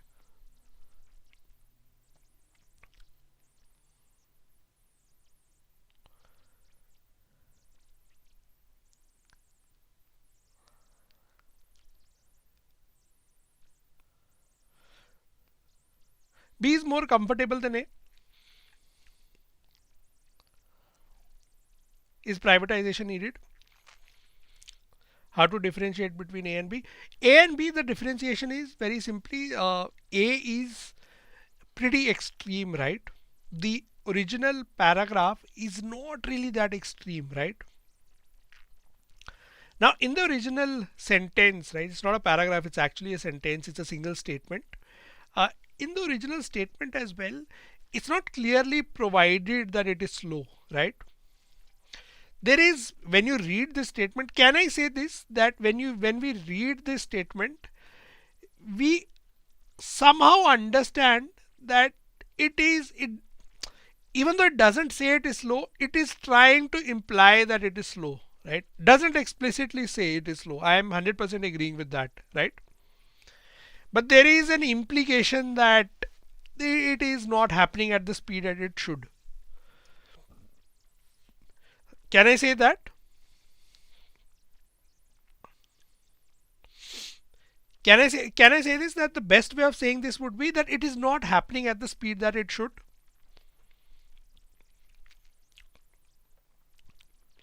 Would you guys agree with that? Would that be a fair assessment? That it is not happening at the speed that it should. That's it. As simple as that. That's what this is essentially about. Right? So now which is the sentiment which is closest to this? From the given options, which is the sentiment which is closest to this? You have the four options in front of you. Now you have to go closest to this sentiment, right? There is no perfect answer here. Which is the option which is closest to this sentiment? So I'm approaching this in a slightly different manner here, which is absolutely, these are relative terms. 100% agreed. So which is the closest? Option B is the closest, right? So it's the closest what we've got to the given context. That's it. That's what this is essentially about. So at times we will have to make such compromises. In VARC, be ready for you should never be too judgmental. You should never be too rigid. You should have, the process of elimination should be followed. Now option number C, what does the word impetus mean? Option C and D carry these words. Impetus. Anyone? What does the word impetus mean?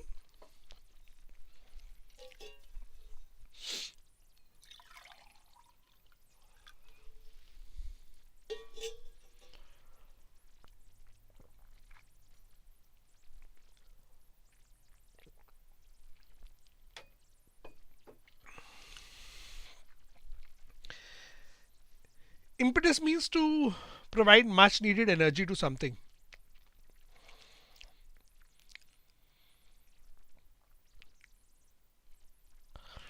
Agreed, Bharat. I'm saying none of the options are actually 100% accurate, right? So impetus is when you need to provide a lot of energy to something. You need to provide momentum and stimulus to something. When you say, I think this was asked by one student here, meaning of option number C. Option C means is happening sporadically. That means it is happening at times, it is not happening on other occasions, right? Here the problem is the original sentence is, yeah, Bharat, I agreed with you. It could be framed better, but this is the closest that we've got. Why debate for the sake of debating? So something happening sporadically means it's happening at times, it's not happening on other times. That's what it means. Option number A, Abhishek, very simply, it's just too extreme a statement. Ayush, Abhishek, it just takes it to the absolute next level. Sanskar, everyone is saying option number A here. But A is saying like it's happening at a snail's pace. So that means, what do we mean by snail's pace? What does the idiom mean? Snail's pace. Snail's pace means next to zero. Agreed? Yes or no? Snail's pace. Snail's pace means next to zero.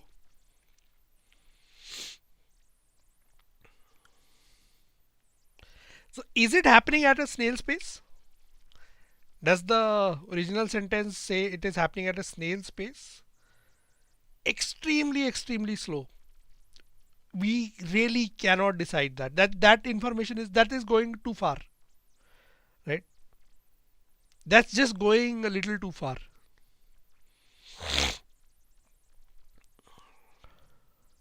Great, guys. So these are like 4 questions that we did, and 4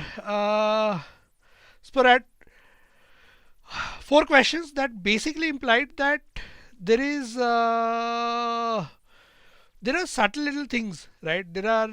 You should not let your preconceived notions come into the picture, right? You should not let C is incorrect. It's not mentioned, Anshul. You should stick as closely as possible to the views of the authors given. You should try to remain as authentic as you can, right? Uh,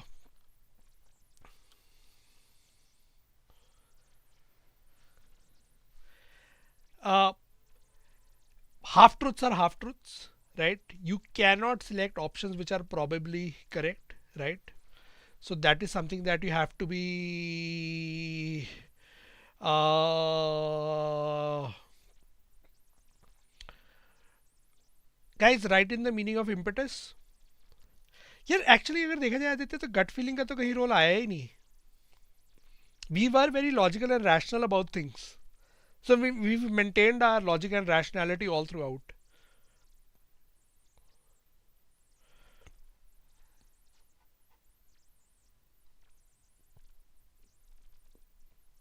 Option number B. Abhishek, there was no hit and trial actually. Contrary to hit and trial, we've actually maintained pretty consistent logic here, right? Every question, even though it at times when the answers were not uh, we did adopt a process of arriving at answers. So this is how you avoid extreme viewpoints. You stick as close as the view of the author. You stay within that ambit, and careful reading is something which is required for sure, right? You require to read things very, very carefully, and you need to make sure that you stay as close to the context as possible, right? So that is something that you guys need to do, right? And that is something that we learn from these four questions. Very, very simple questions, and but had subtle little nuances. I do have one more thing for you guys, but that might just take a little extra time. Are you guys up for it? Game for it? We'll do it in a more rapid fire manner. One more exercise. Everyone should be up for it.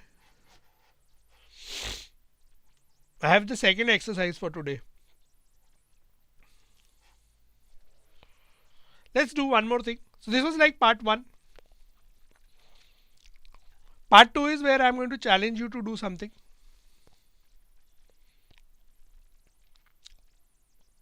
Part two is we extend this skill that you guys have just learned now of analyzing this content.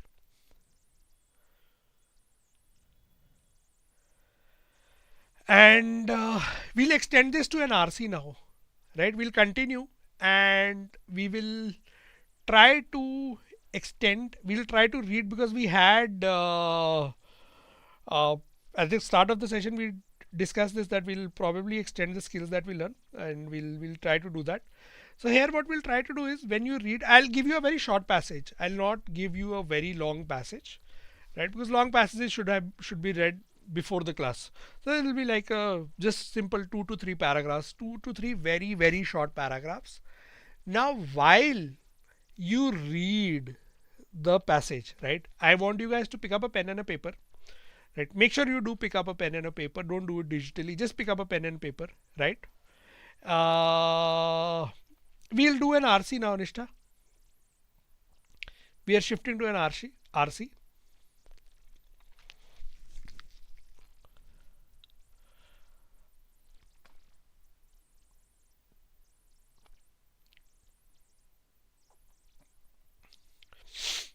So what you will do is in this particular case is while reading, so this is one way of, because there was this question right at the start of the session where someone said that how do you retain more content.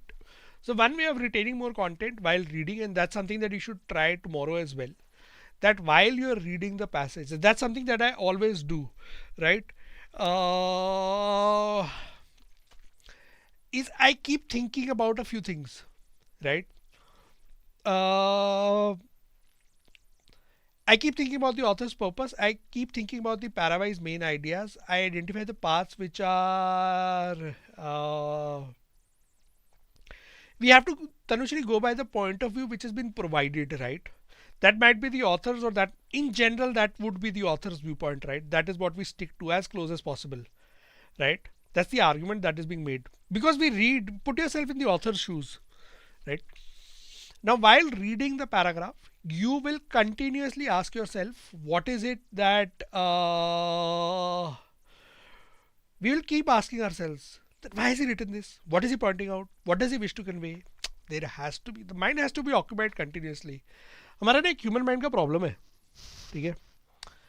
हमारा human mind का problem क्या है, and वो ये problem VRC में सबसे ज़्यादा आता है, और कैट के एग्ज़ाम में तो बहुत ज़्यादा आता है ना, कैट के एग्ज़ाम में, क्योंकि वहाँ पे पहला सेक्शन वीआरसी होता है, ठीक है? And this is a common experience, common shared experience which a lot of people have shared with me. So I'm going this by anecdotal evidence. I'm not saying this just for the sake of saying this. कि यार पहले 5-10 minute ना, because at times we are so amped up, पूरा like आधे लोग तो ये सोच के आते हैं कि पेपर फोड़ देंगे, ठीक है? We will destroy the paper, right? And we'll just go, we'll fight with the paper as if they are going in a battle or a war, which is something that again I don't understand. There is no battle, there is no war, it is just an exam. So you, when you go in with that kind of an aggressive mindset, right, that will do this, so what happens is at times your mind is actually not on the passage itself, right? And instead of being on the passage and retaining content, you are thinking about everything else in the world. And this might be happening to you in your exam attempts. It might happen tomorrow as well. So that's something that you've got to be very, very careful. Remember, we are just one day before the exam. So right now, there isn't much that you can do other than the fact that be mentally clear that what you're going to do. So Navjot, Girisha, for you guys, it's about mental clarity, right? So while reading the passages tomorrow in the exam, so this is for tomorrow, those of you who are taking the exam tomorrow, just think about what is the purpose of the author. For every paragraph, just focus on the paragraph itself. Do not go outside the passage, do not go outside the section, do not think that if I attempt X number of questions in this exam and these many are correct and this is the score that I'll get, and if this is the score I get, this is where I'll end up. यार हमारा दिमाग तो भागता रहता है ना, अगर ये हो जाएगा तो ये हो जाएगा, अगर ये हो जाएगा तो ये हो जाएगा, वो चलता ही जाएगा, वो अगर में ही जिंदगी निकल जाती है, ठीक है? So the better way of doing it is just think about the author purpose, the para-wise main ideas, identify parts which are complicated, and keep asking yourself, why has he written this? What is he pointing out, right? What does he wish to convey? Occupy your mind continuously. Your mind should not go outside the context of the paragraph. इतनी लंबी राम कहानी सिर्फ इसलिए सब सुनाई कि जो context है ना पैराग्राफ का, ठीक है? पैराग्राफ 3 पैराग्राफ्स हैं पैसेज के अंदर, तो उस पैसेज के कॉन्टेक्स्ट के बाहर नहीं जाना. अपने आप को वाइल रीडिंग कीप आस्किंग, क्यों लिखा है यार, इसका मेन बात क्या है, क्यों लिखा है, क्या कॉम्प्लिकेटेड है इसमें, बस उसके बाहर नहीं जाना. अब तुम लोग क्या करोगे, you will pick up a pen and paper, right? And while reading this particular paragraph, right, one particular passage, right, there are just 3 paragraphs in this. You guys, I am giving you, I think 4 minutes are more than enough for this. 3 minutes, it's like not too long. 3 minutes for reading, and yes, Anisha.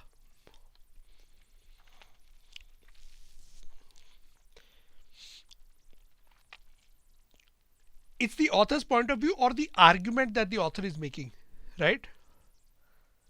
But I don't find VRC to be exhausting actually. I find it to be fun.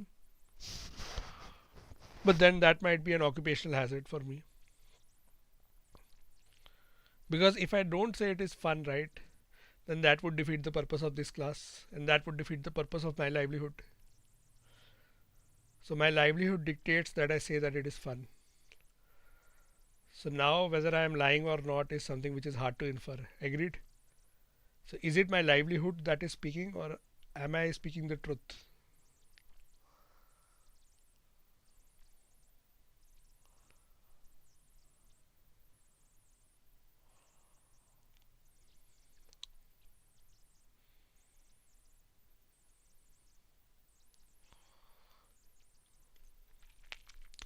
So 4 minutes, 3 minutes to read this passage, and couple of minutes to think Because then we'll solve 6 rapid fire questions.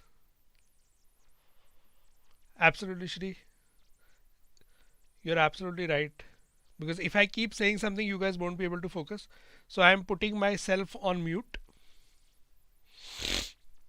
and you guys can go ahead and solve. Start now. I'm putting myself on mute. 4 minutes. And your exercise is you have to think of small little identify the parts where questions can be asked from this passage. That is your task. So while reading, identify this is tricky, a question should be based on this. That is the task, to try to write that down.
Done, everyone?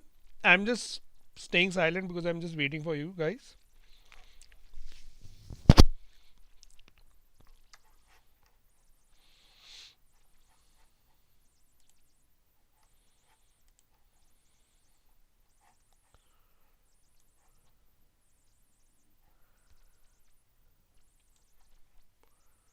Shivangi, there were a lot of very pertinent points, but our analysis were more simplistic and was more economics for the layman than being technical about it. I did go through all your comments, but I chose not to say anything because I was waiting for everyone to be done. Yeah, absolutely. We'll do a rapid fire round of questions, right? So first I'll quickly read the passage. I have a few highlights, right? Right? And I'll do a quick read of the passage and then we'll go to the questions. Fair enough? We'll do a quick read of the passage and then we'll head over to the questions.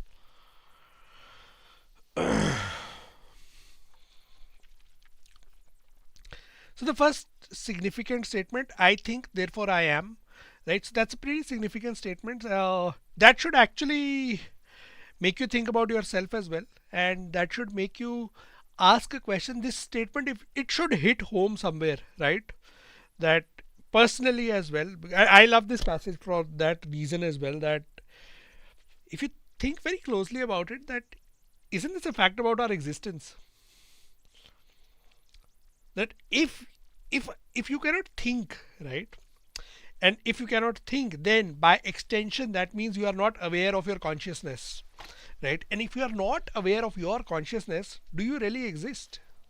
So is your existence, so this is about the mind body duality and consciousness on a larger scale and spectrum. That what is our existence, right? Uh is it just about our bodies, or is it about our minds? What is it? So that's something that is there.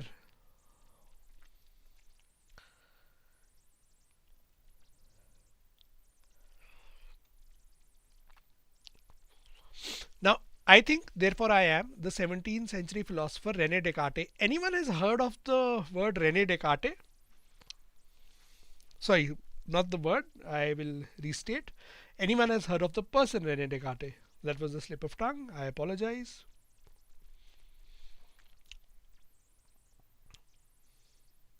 Great, Anurag. Anyone has heard of Rene Descartes in some other context?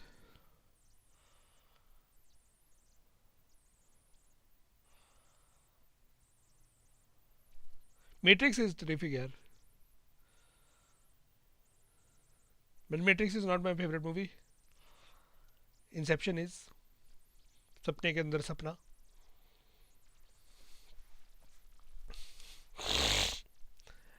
Rene Descartes you should have heard in mathematics. So he was a famous mathematician as well. So in Western philosophy we've had this trend where a lot of mathematicians have been philosophers, and they go hand in hand. So it's actually fascinating, right? That mathematics and philosophy go hand in hand. That is the beauty of mathematics and philosophy. Two absolutely brilliant subjects. And in a way, if you look at it, two subjects which are very theoretical as well. Yeah, it is on my watch list here. I haven't watched it. I am a big time Christopher Nolan fan. Almost like.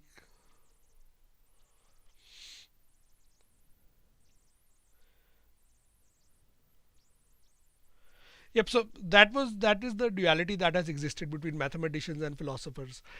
So I think, therefore, I am, the 17th century philosopher Rene Descartes proclaimed as the first truth. So when something is regarded as the first truth, your mind should continuously ask yourself. Here, the first truth is it's a language. It's an expression of the language. First truth here would refer to that is the fundamental truth of life, right? That is the fundamental truth of life. So it is only after the existence of this truth, right? So before anything else comes, this has to come. So hence it is the first truth. For something, how many of you thought about this? That for something to be the first truth, think about it philosophically, and that is how I want you guys to think, and that is how that is going to make you think tomorrow as well. For something to be the first truth, that means it comes before every other truth. Agreed? So that is an inference that you can derive out of this. That is how deep we can go with inferences. For something to be the first truth, that means it is true before every other truth. So for anything else to exist, right? For your existence to exist, before anything else comes into existence, you need to have the ability to think. Because if you do not have the ability to think, you do not have consciousness, then you cannot exist. So that is the fact here. The truth was rediscovered in 1887 by Helen Keller, a deaf and blind girl, then 7 years of age. I did not know that I am. I lived in a world that was no world. What I learned when I learned the meaning of I and me and found that I was something. She later explained, I began to think. Then consciousness first existed for me. Now, one very, very important question. God is, I don't think so. The reference here is to God. This is more to consciousness and coming into your own self, right? Existing, right? We also exist, right? So in our minds, we've got a perception of ourselves. We build our own realities, we build our own selves. So there is a perception of yourselves. You see yourself as well, outside of your body as well. You should be able to see yourself as an entity. And that is the entity which has been talked about. Now, when the passage says that Helen Keller, right, she rediscovered this truth. Is this in the literal sense? Is this truth being rediscovered in the literal sense or no? Or is this just a figure of speech being used here? Can this truth actually be rediscovered? Or this is just actually highlighting, this is just a way of emphasizing this person's experience? Can this actually be rediscovered, this particular truth?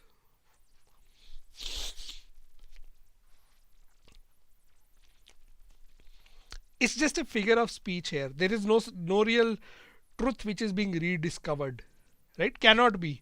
So this was basically implying that this person came to this realization. So when Helen Keller came to this realization, the consciousness first existed for me. As both these pioneers knew, a fundamental path of conscious experience is inner speech, the experience of verbal thought expressed in one's inner voice. Your inner voice is you. So now the one very important question here is that what is your identity, right? Is it your physical body or is your inner voice or inner speech, right? Or in other words, this reality that you built in yourself, right? So for example, we've been born and brought up in a certain way, and once we've been born and brought up in a certain way, you begin to see yourself in a certain way, right?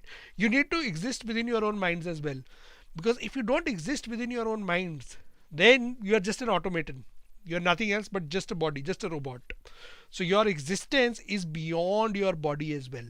So that existence within your own mind, your inner voice, your inner consciousness, that voice isn't the sound of anything.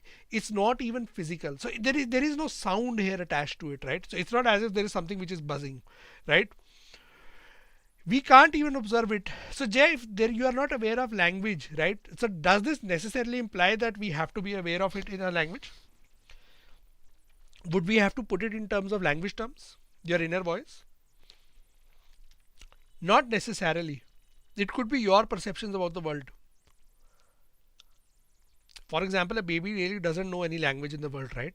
But it still does perceive the world, and over a period of time, it builds a perception about the world.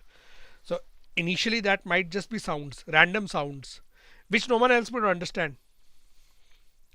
So if it's not physical, then we can arguably only attempt to study it by contemplation or introspection. So it's not physical. You can't really, I can't pin it down.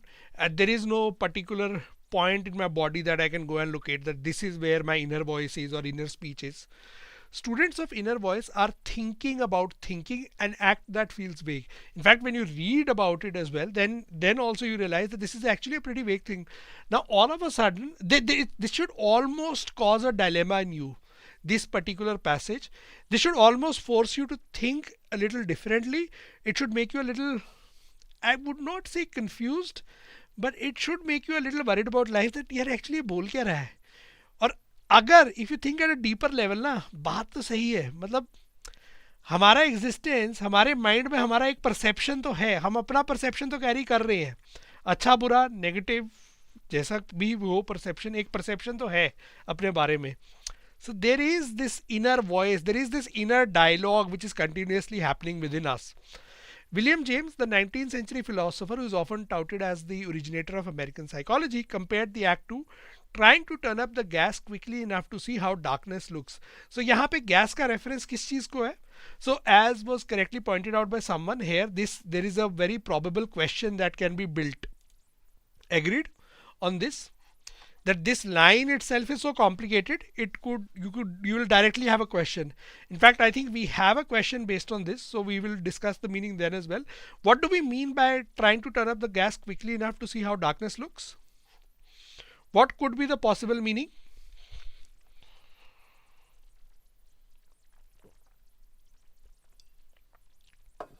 Here gas would refer to gaslight, right?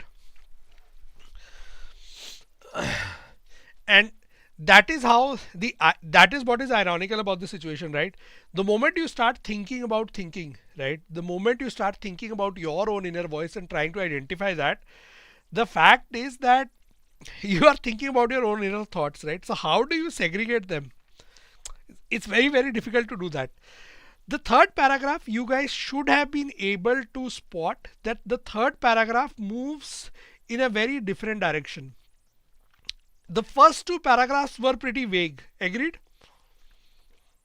They were written in a very philosophical way, right? But the third paragraph, all of a sudden, it changes the style of writing. Yet through new methods of experimentation in the last few decades, the nature of inner speech is being revealed in one set of studies. Scans are allowing researchers to study the brain regions.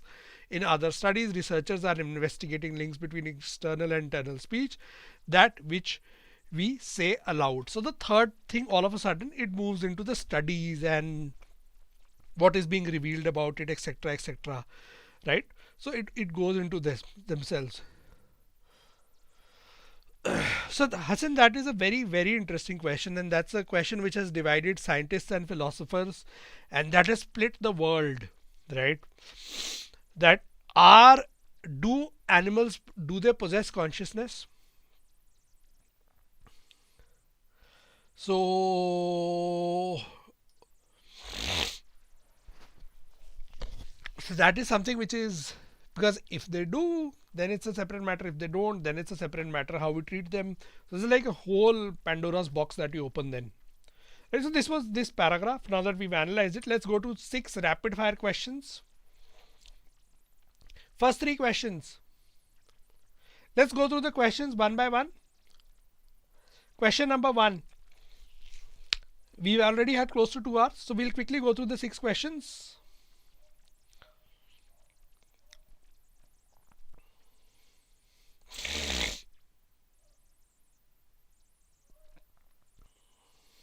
That question has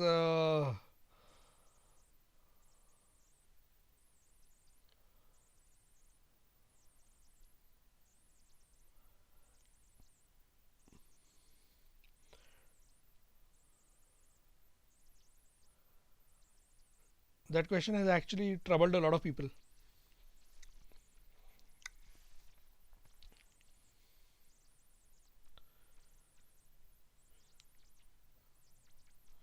Question number 1.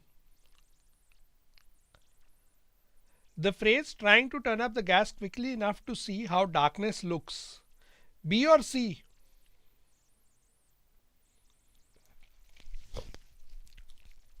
It's a closed question. It's not easy. Should trouble you. So he's trying to point out the irony of the situation. When it's essentially when you are trying to look at darkness by highlighting, by using light, right? So he's actually looking at it from the perspective of how difficult it is. So when you go into a dark room, right, and all of a sudden you say I'll switch on the light and I'll directly look into it, right? And the moment you do that, what is it that you destroy? The moment you do that, you destroy the darkness. The darkness disappears, right? In other words, what I'm trying to compare here is direct observation versus introspective thinking. So I am I am required to think introspectively about this. I have to look into myself. But the moment I start looking into myself, it becomes direct observation, right? So hence, direct observation versus introspective understanding. The answer for question number one, difficult question, right? This is not about conscious or unconscious thought. Conscious thought is something that you are aware of. Unconscious thought is something that you are not aware of. This is about observations, right? Where you are trying to go and observe something. Second question, the primary focus of the passage is. Second question.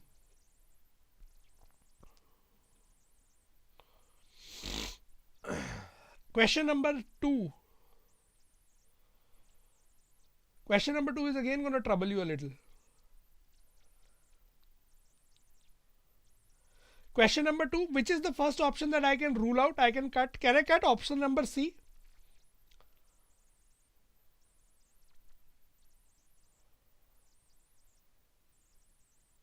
Shubhrajit, conscious versus unconscious thought would imply that there are certain thoughts which I am aware of and there are certain thoughts which I am not aware of.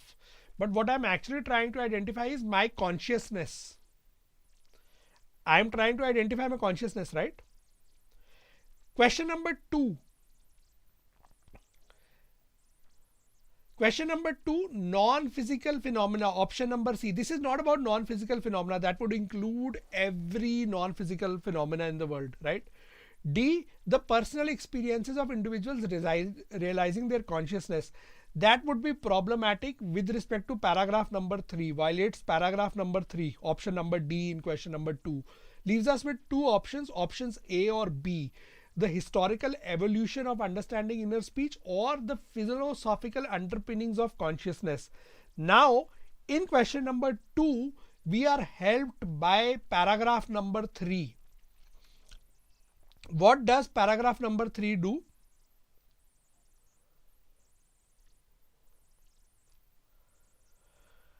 What does paragraph number 3 do in the passage? And that's why every paragraph has a role. Paragraph number 3 helps us massively in question number 2. It all of a sudden brings down from what happened, how we thought about it in the past to the present time, right?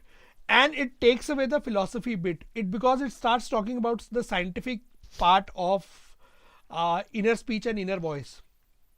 So it helps us rule out option number B. This is not only about philosophical underpinnings, it's also about the scientific discovery of inner speech and inner voice and what are studies, how are studies and research related to it currently. Hence option number A is the correct answer for question number 2.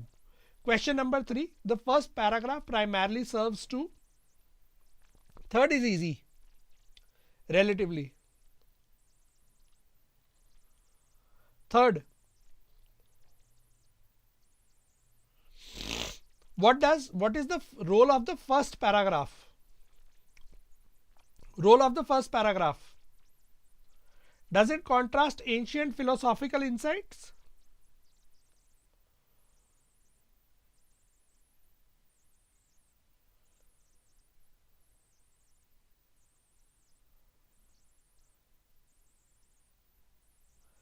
Remember, ancient philosophical insights would then, right? Ancient philosophical, Aditya, underpinnings would mean the basic foundation of something. Ancient philosophical insights would mean then refer to all the ancient wisdom in the world. So you would have to go back all the way in time to all religions, all ancient wisdom, Greeks, etc., etc. This is not about that. Option number A, first paragraph is not about that. First paragraph is telling us about the topic of inner speech and inner voice and how fundamental it is to life, right? Option number C, illustrate the personal journey of self-realization and its impact. Is paragraph number 1 about self-realization of René Descartes and Helen Keller, or is it about introducing to us the topic of inner speech and inner voice? Is it about introducing to us the self-realization of, because if it is option number C, then the first paragraph is about the personal journey of René Descartes and Helen Keller. That is not the case. He uses Helen Keller and René Descartes just to introduce to us the topic of inner speech and inner voice. So the topic of inner speech and inner voice is introduced with the help of option with statement with the first paragraph. Hence, correct answer option number B. It's not a chronological account as well, so it's not moving in definite chronology. Next three questions. Question number 4.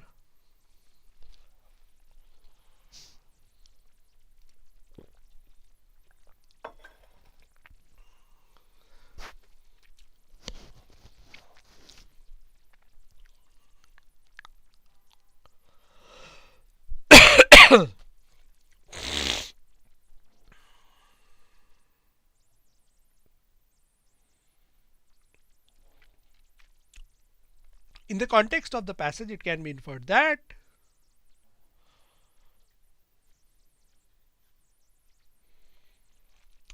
fourth is easy. I'm giving you a hint for question number 4, third paragraph.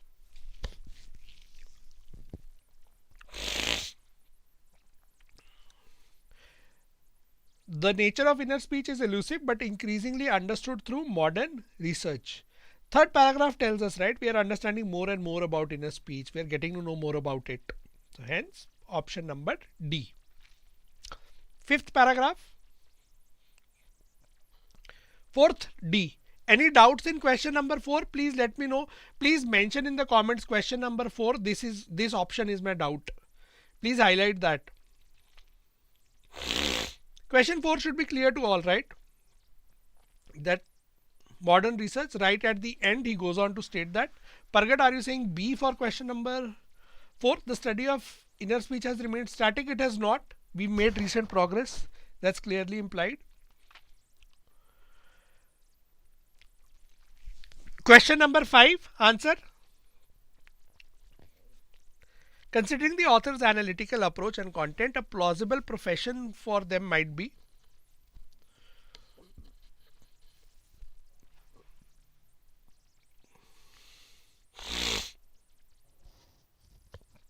I'll go through the answers in the end. I'll just go through the key in the end, right?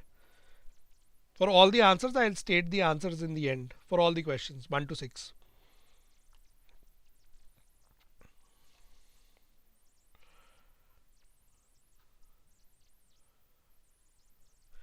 Question number 5, A or B?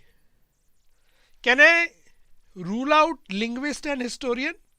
So this is not a linguist or a historian. Will it be a cognitive scientist or will it be a philosopher? So were it only, again, if you look closely, the third paragraph is really helping us a lot.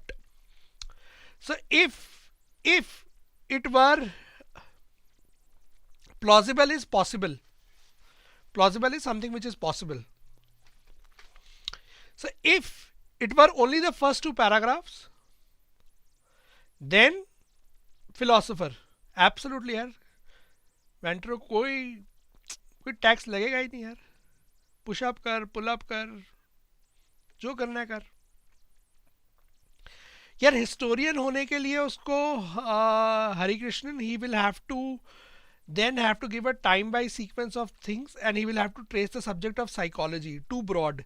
Linguist will only then talk about what does inner speech or inner voice, the phrase, refer to. He would then focus on the words, not about the thought, not about the research. Now, cognitive scientist is researching language and thought is because of the fact that there are researches and there are studies which are being mentioned, right? That is what helps us with option number B.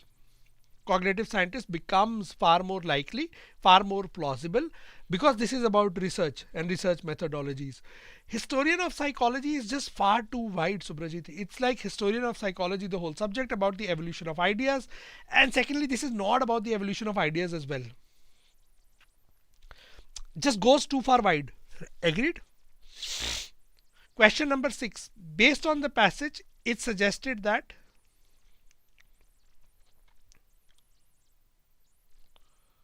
question number 6 is easy. You should like get it in a second.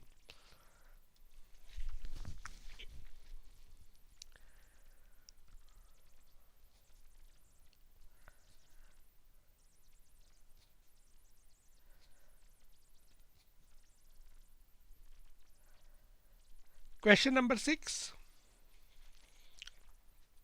Based on the passage, it suggested that, can it be option number A in question number 6?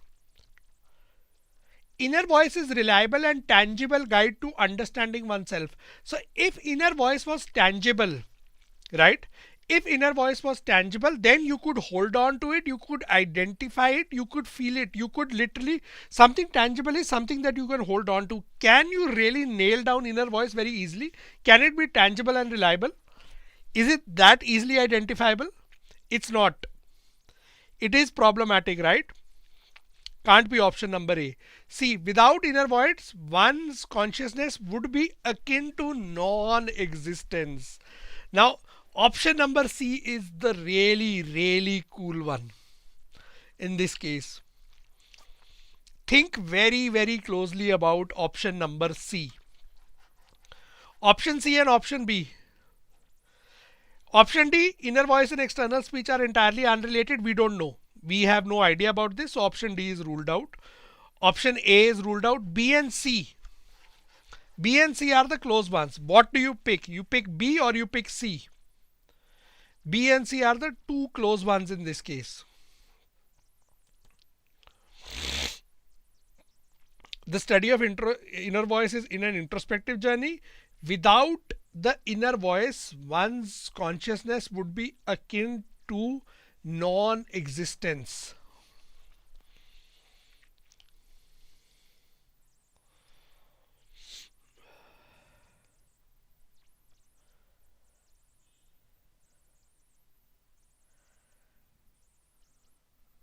Everyone is really jumping on.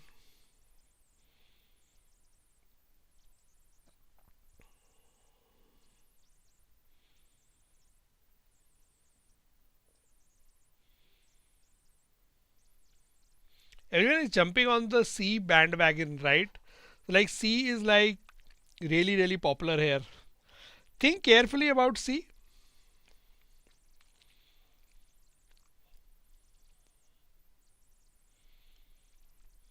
Think very carefully about C. There's like one really close thing.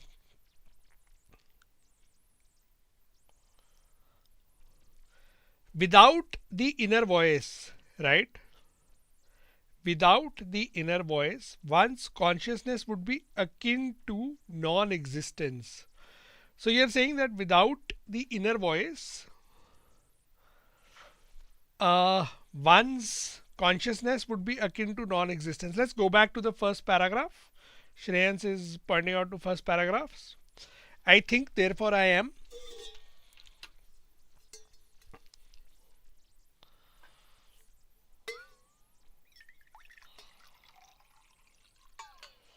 Read this particular line.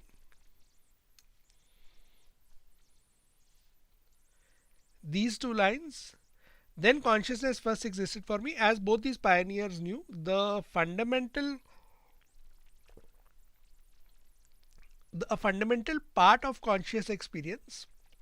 So it says it's a fundamental part. It's a very important part of conscious experience is inner speech, the experience of verbal thought expressed in one's inner voice. Your inner voice is you, right? So how you build yourself in your mind, your inner voice is you. It's very important. It's a part of your conscious experience, right? So your conscious experience, your conscious being, it comes into the picture with your inner voice, right? So if without the inner voice, one's consciousness would be akin to non-existence, right? So now in this given case, think very carefully.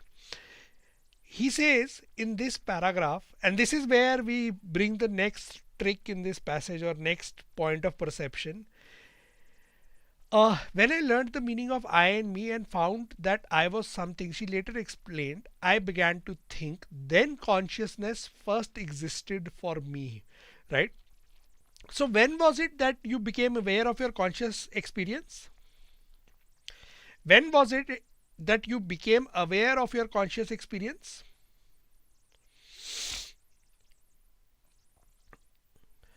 when you had inner voice or inner speech, right? When you discovered your inner voice or inner speech, right? When you decided, when you figured out that this is your inner voice or this is your inner speech, right?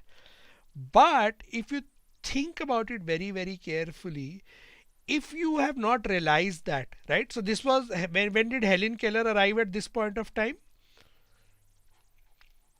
At 7 years of age.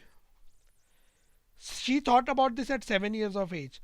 So was her existence then for the first 7 years of age non-existence? Her consciousness equivalent to non-existence, or she was not aware of her consciousness? How can we say her consciousness was non-existence then? That is something which is not being said by the passage, right? You are not aware of it, right? But how is it similar to non-existence? Being not aware of it, being not aware of your inner voice or inner speech is different from being non-existence. Non-existence would mean that it does not exist, right? He's saying one's consciousness would be akin to non-existence. She was just simply unaware of it, right? So that's a sentiment that we really cannot be sure about. Option number B is the most generic diplomatic answer. Your existence exists, your consciousness exists. It's just that you are not aware of it. Option number B is the diplomatic correct choice in this case. The study of inner voice is an introspective journey leading to more questions than answers. So diplomatic answer, which is correct in this case, doesn't violate the passage, doesn't really say a lot. It just says that there are a lot of questions. It makes you question a lot of things, etc., etc. So that is what it talks about, right? So that brings us to an end to this particular session. I hope you guys had uh, I would be afraid of using the word fun because I'm not sure how much fun this was, right? But I can say you should have been genuinely made curious about the language, and there should be genuine curiosity, and there should be belief that language can be handled and tackled. So that's something that we do. We did a lot of we solved a lot of questions. We primarily focused on questions, uh, and great for great job, guys, having all of you here. Right, the answers for the 6 questions, just reiterating: question number 1 C, question number 2 A, question number 3 B, question number 4 D, question number 5 and 6 B each, right? 5 and 6 B each. So thank you very much, guys, for being here today, and great to connect with all of you. Megonomic will have a lot of discussions on R6 going forward as well. So we'll have detailed sessions where we'll discuss. Today was more about figuring out inferences and lots of other things. I think we'll have a detailed plan for people, and we'll have a detailed plan in place. What is it that you should be doing? And rather, the first thing that you got to do is read a lot and attend a lot of these sessions and make sure you understand these little nuances. It's going to take a period. It's going to take a little bit of time, right? We cannot be perfect in one day, but the very fact that you are here today, that in itself is step number 1. And it's okay if you got the questions wrong. It's just fine. That's not a huge issue for now, right? Great. All the best for the exam tomorrow. Make sure you guys stay calm, stay relaxed, figure out these small little things, and do not get too distracted by the words. Just maintain your focus, maintain your calm, and that should keep you sorted, right? Thank you very much, guys. I'm logging off for now, and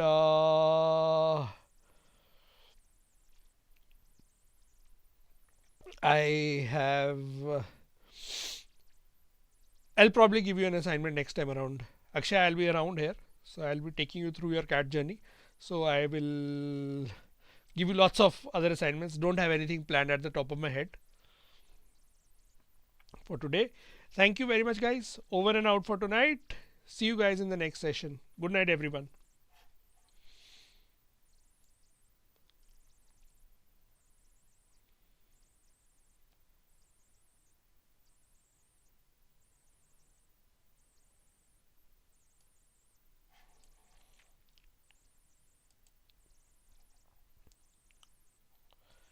This I am preparing a list for you guys. I am actually preparing a filterable Excel uh, that you guys can use. So I'll share it around with you guys.